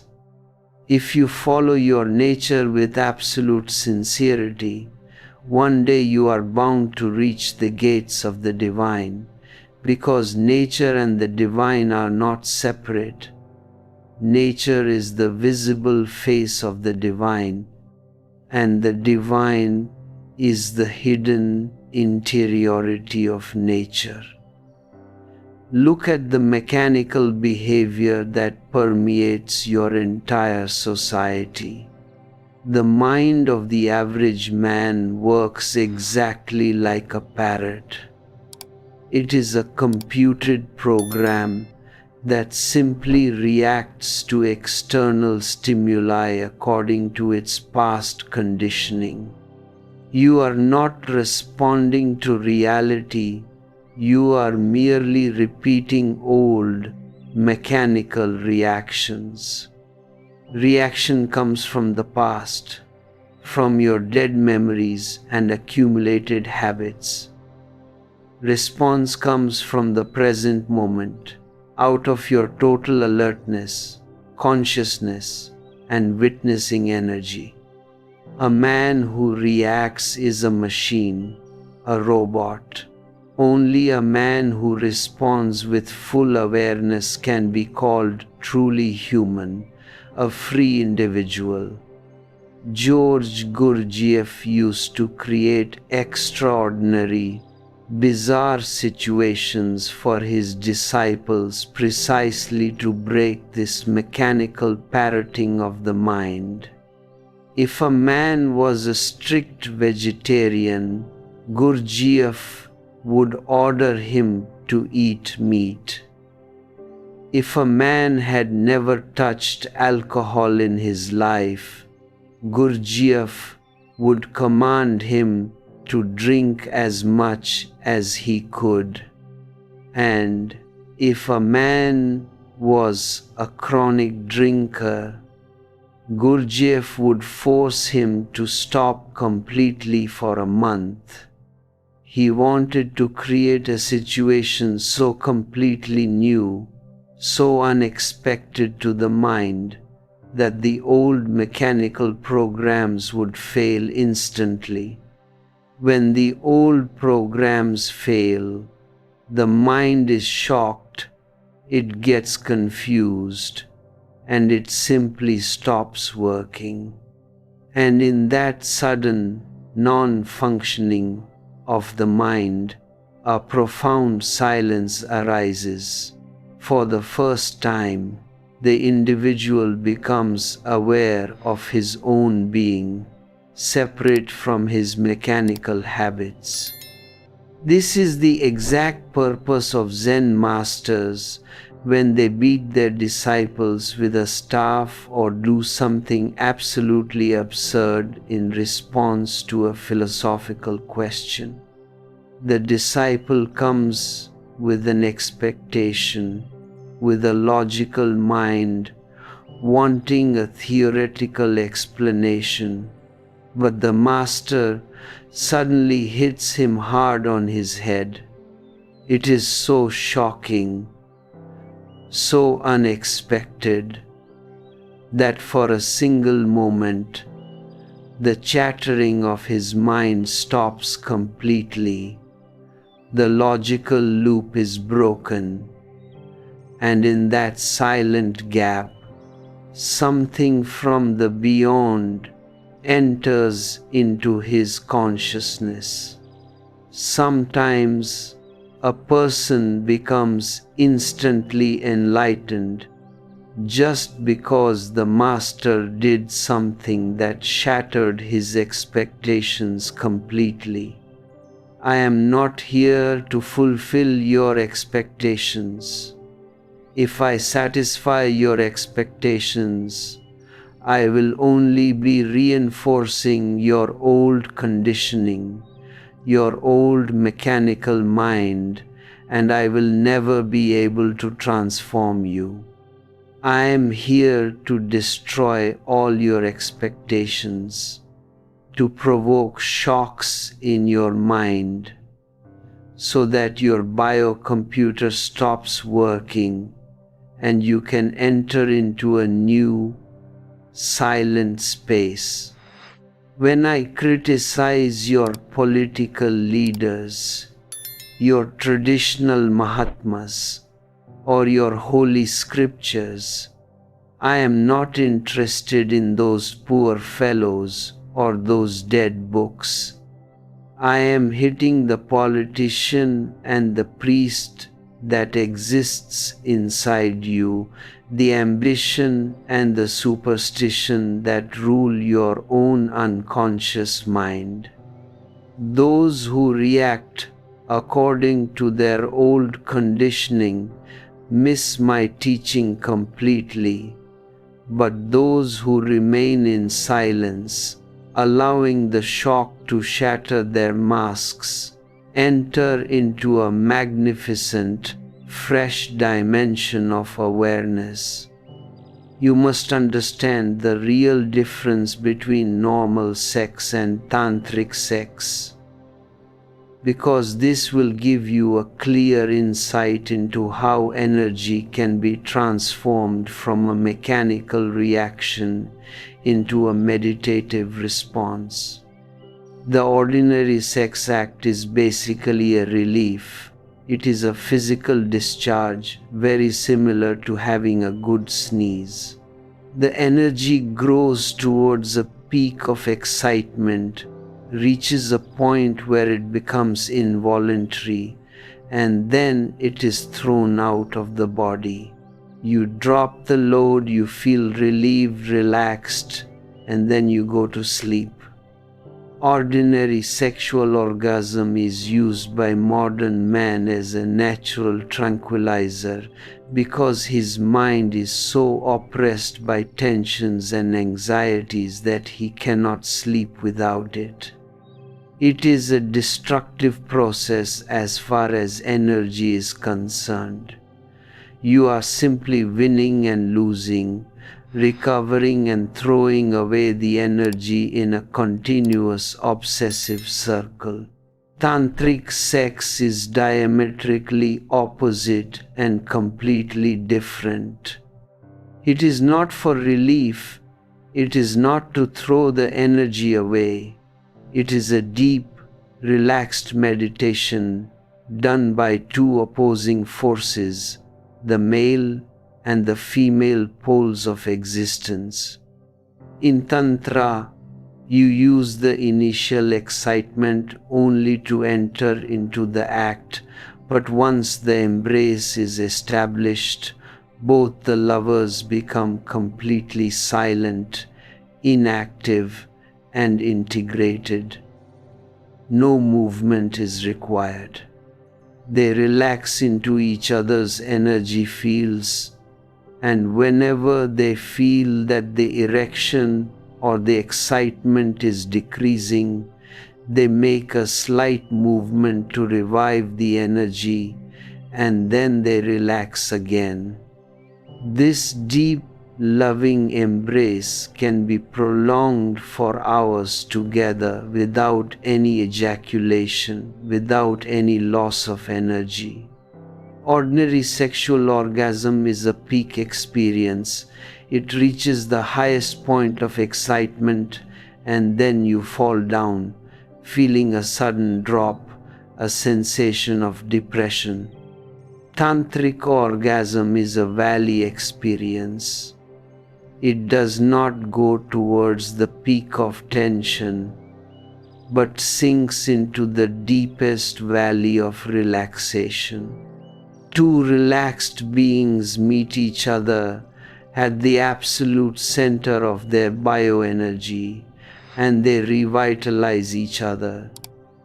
They become generators of new energy, radiant, vibrant, and full of life. Ordinary sex looks like a sudden explosion of madness, while tantric sex is a timeless, egoless communion with existence itself. A single tantric experience is enough to leave you deeply relaxed, non-violent, and blissful for several days together. It creates a new man who has tasted the absence of self-centeredness and a profound non-duality with existence. But the moralists have turned sex into something dirty, something animalistic, because they are terrified of its natural power. Animals never enjoy the act of sex. If you look at monkeys, baboons, or dogs, their sexual intercourse is a purely mechanical, bioforced act. There is no ecstasy in their features, no pleasure, no celebration. The moment the energy forces them, they expel it and separate as if nothing happened. Only man has the unique capacity to transform sex into a meditative, enraptured pleasure, to climb from the lowest step of nature to the highest peak of cosmic consciousness. And yet, your religious teachers tell you to hate sex, to repress it, and through that repression, they create pornography, perversion, and an absolute obsession with sex. Magazines like Playboy exist only because of the support of the Vatican. Without the Pope, pornography would die a natural death instantly. When you repress a natural curiosity, it turns into a perverted imagination. If you were to cover all the trees of the forest with clothes, within a few months you would find underground magazines circulating clandestinely with pictures of bare trees, and people would hide them inside their holy books to look at them secretly. Let humanity be natural. Let people accept their bodies without any guilt or fear, and all pornography will evaporate from the earth. You have to annihilate the priest inside your own unconscious mind to perceive the authentic beauty of your being. A sad man, a miserable human being, can never have a very sharp, alert conscience. His awareness is weak, heavy, dark, and monotonous. Only when he laughs with total desire, when he dances with absolute abandon, does the whole darkness disappear suddenly like a flash of light. Laughter is the expression of your authentic self. Sadness is just a false identity, a mask that society expects you to wear, so that you remain predictable and conventional. The mass cannot tolerate happy people because their happiness creates an immense envy in the mediocre crowd that lives in misery. The crowd wants to destroy happy people because their joy acts as a silent provocation for revolt, and the crowd is terrified of revolt. But when a man falls in love with rebellion, he is finally on the right path towards his own true home. To be a rebel is the only true morality that exists on this earth. It is to be pagan, to squeeze every single drop of juice out of the present moment, to remain a child with absolute innocence, running after butterflies and collecting shells on the beach. I teach you to know the wonders and the mysteries of existence, not to analyze them through dead logic, but to enjoy them through a passionate dance. All beings on this earth are dancing: the trees, the rivers, the birds, the stars, except man, who has turned himself into a great organized cemetery. I call you all to come out of your graves, to drop your heavy loads of manufactured guilt, to trust your own natural intelligence, and to step into the timeless, blissful space of the here and now, where the ultimate celebration of existence is happening every single moment. The path of the rebel is a path of absolute sincerity and honesty with oneself.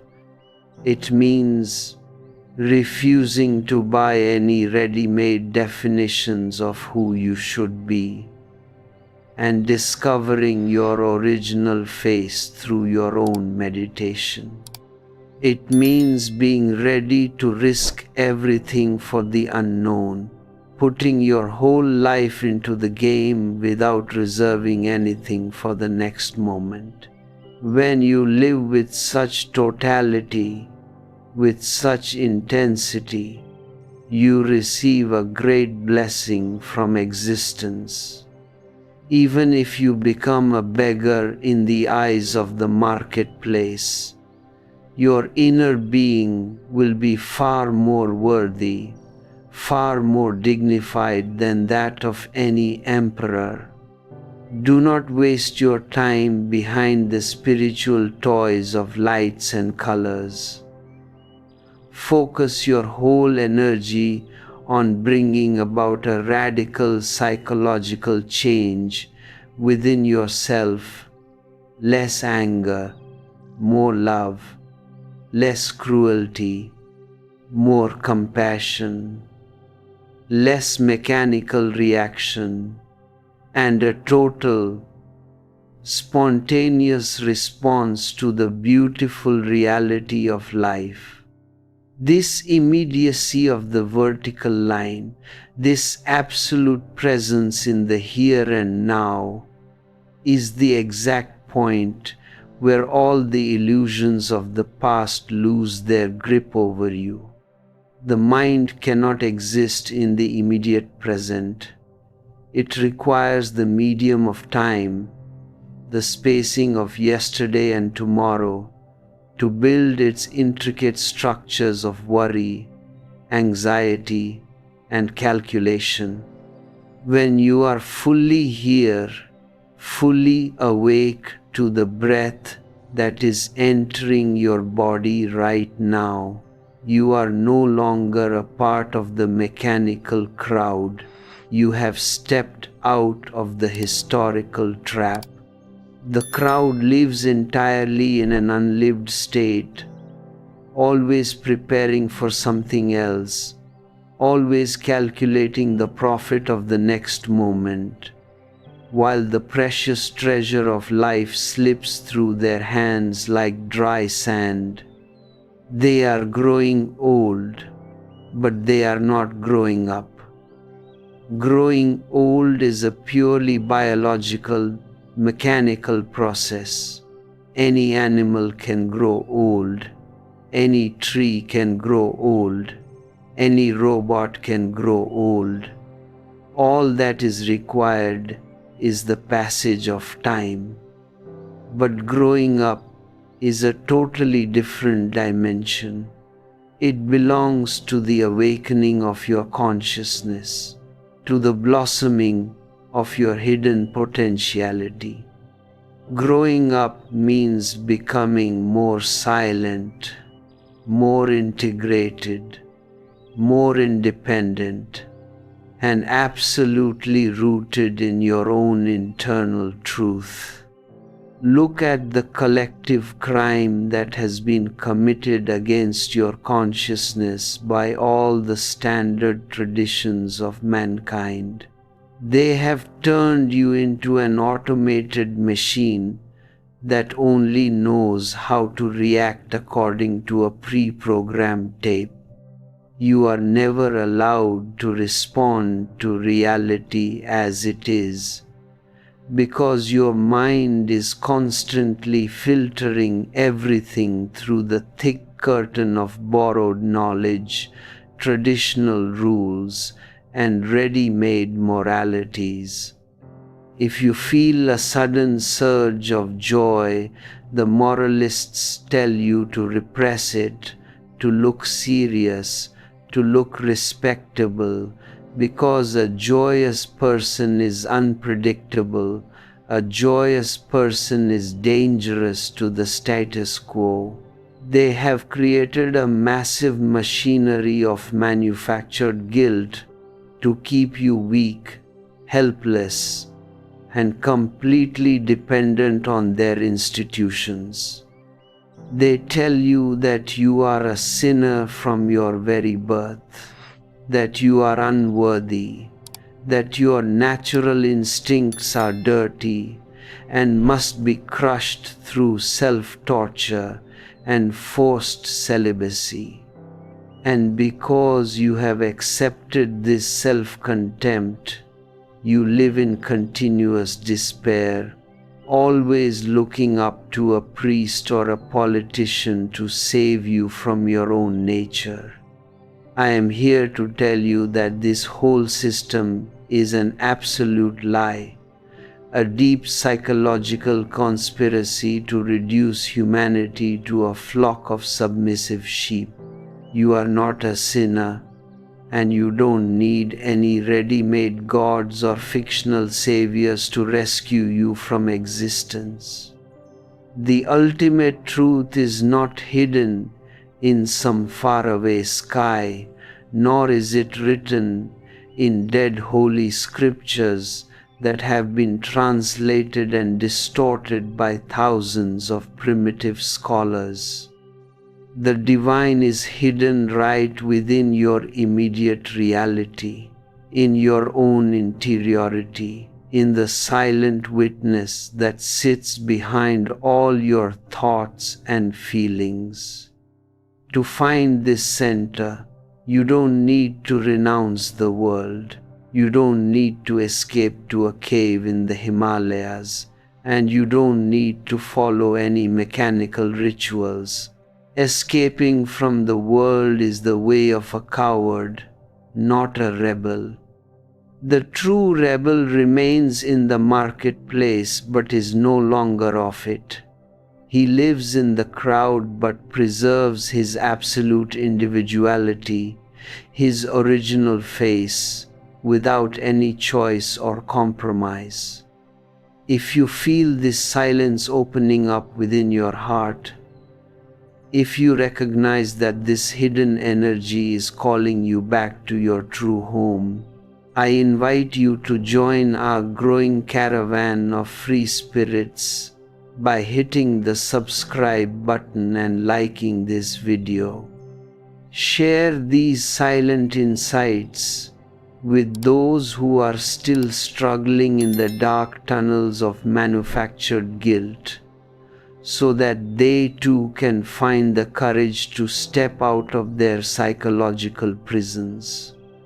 To support the continuity of this work and help us reach more unawakened souls around the earth, you can become an active member of our global digital commune by clicking the Join button, or express your deep gratitude through Super Thanks.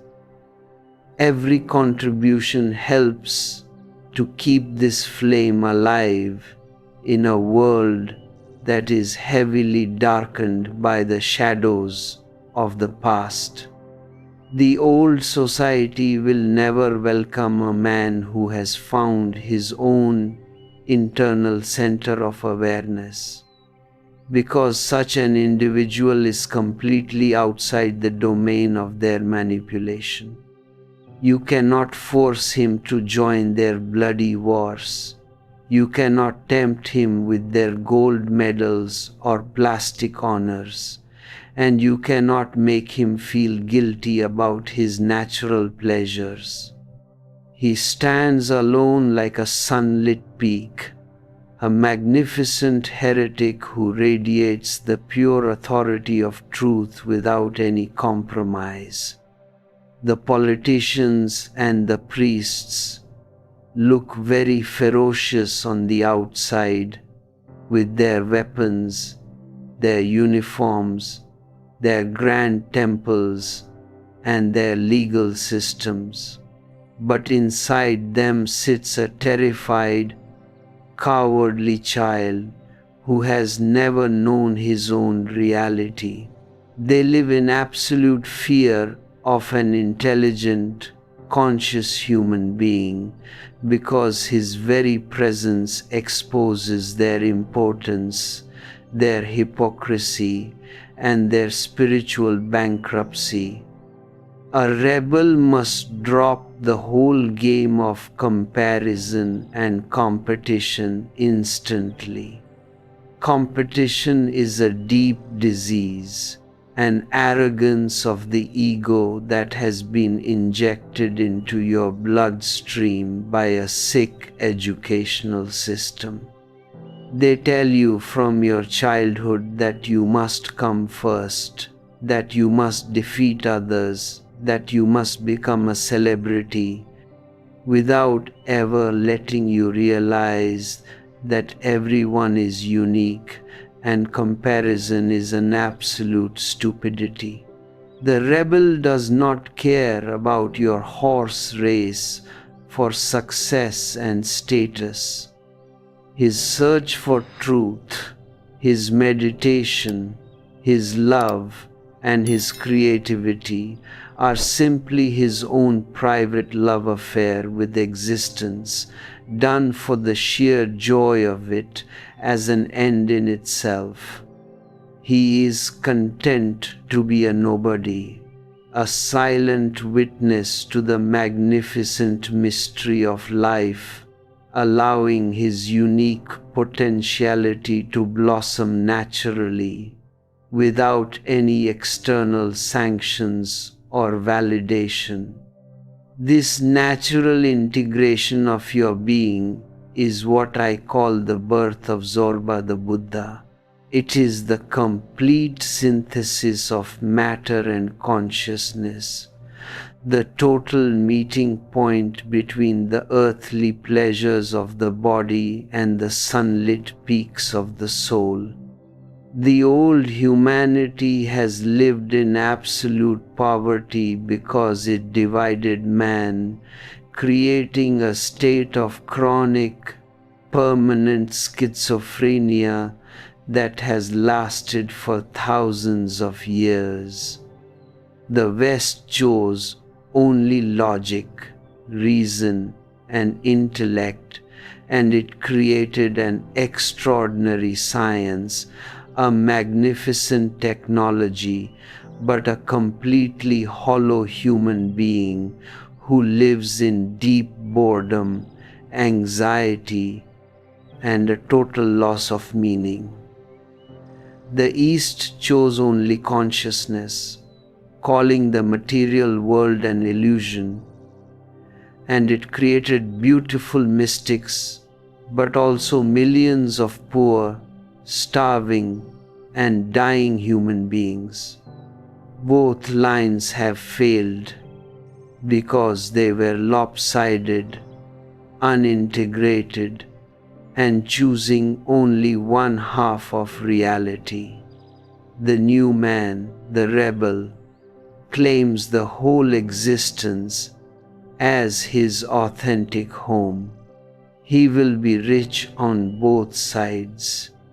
He will master the material world through science and technology, and he will master his inner world through meditation, love, and silence.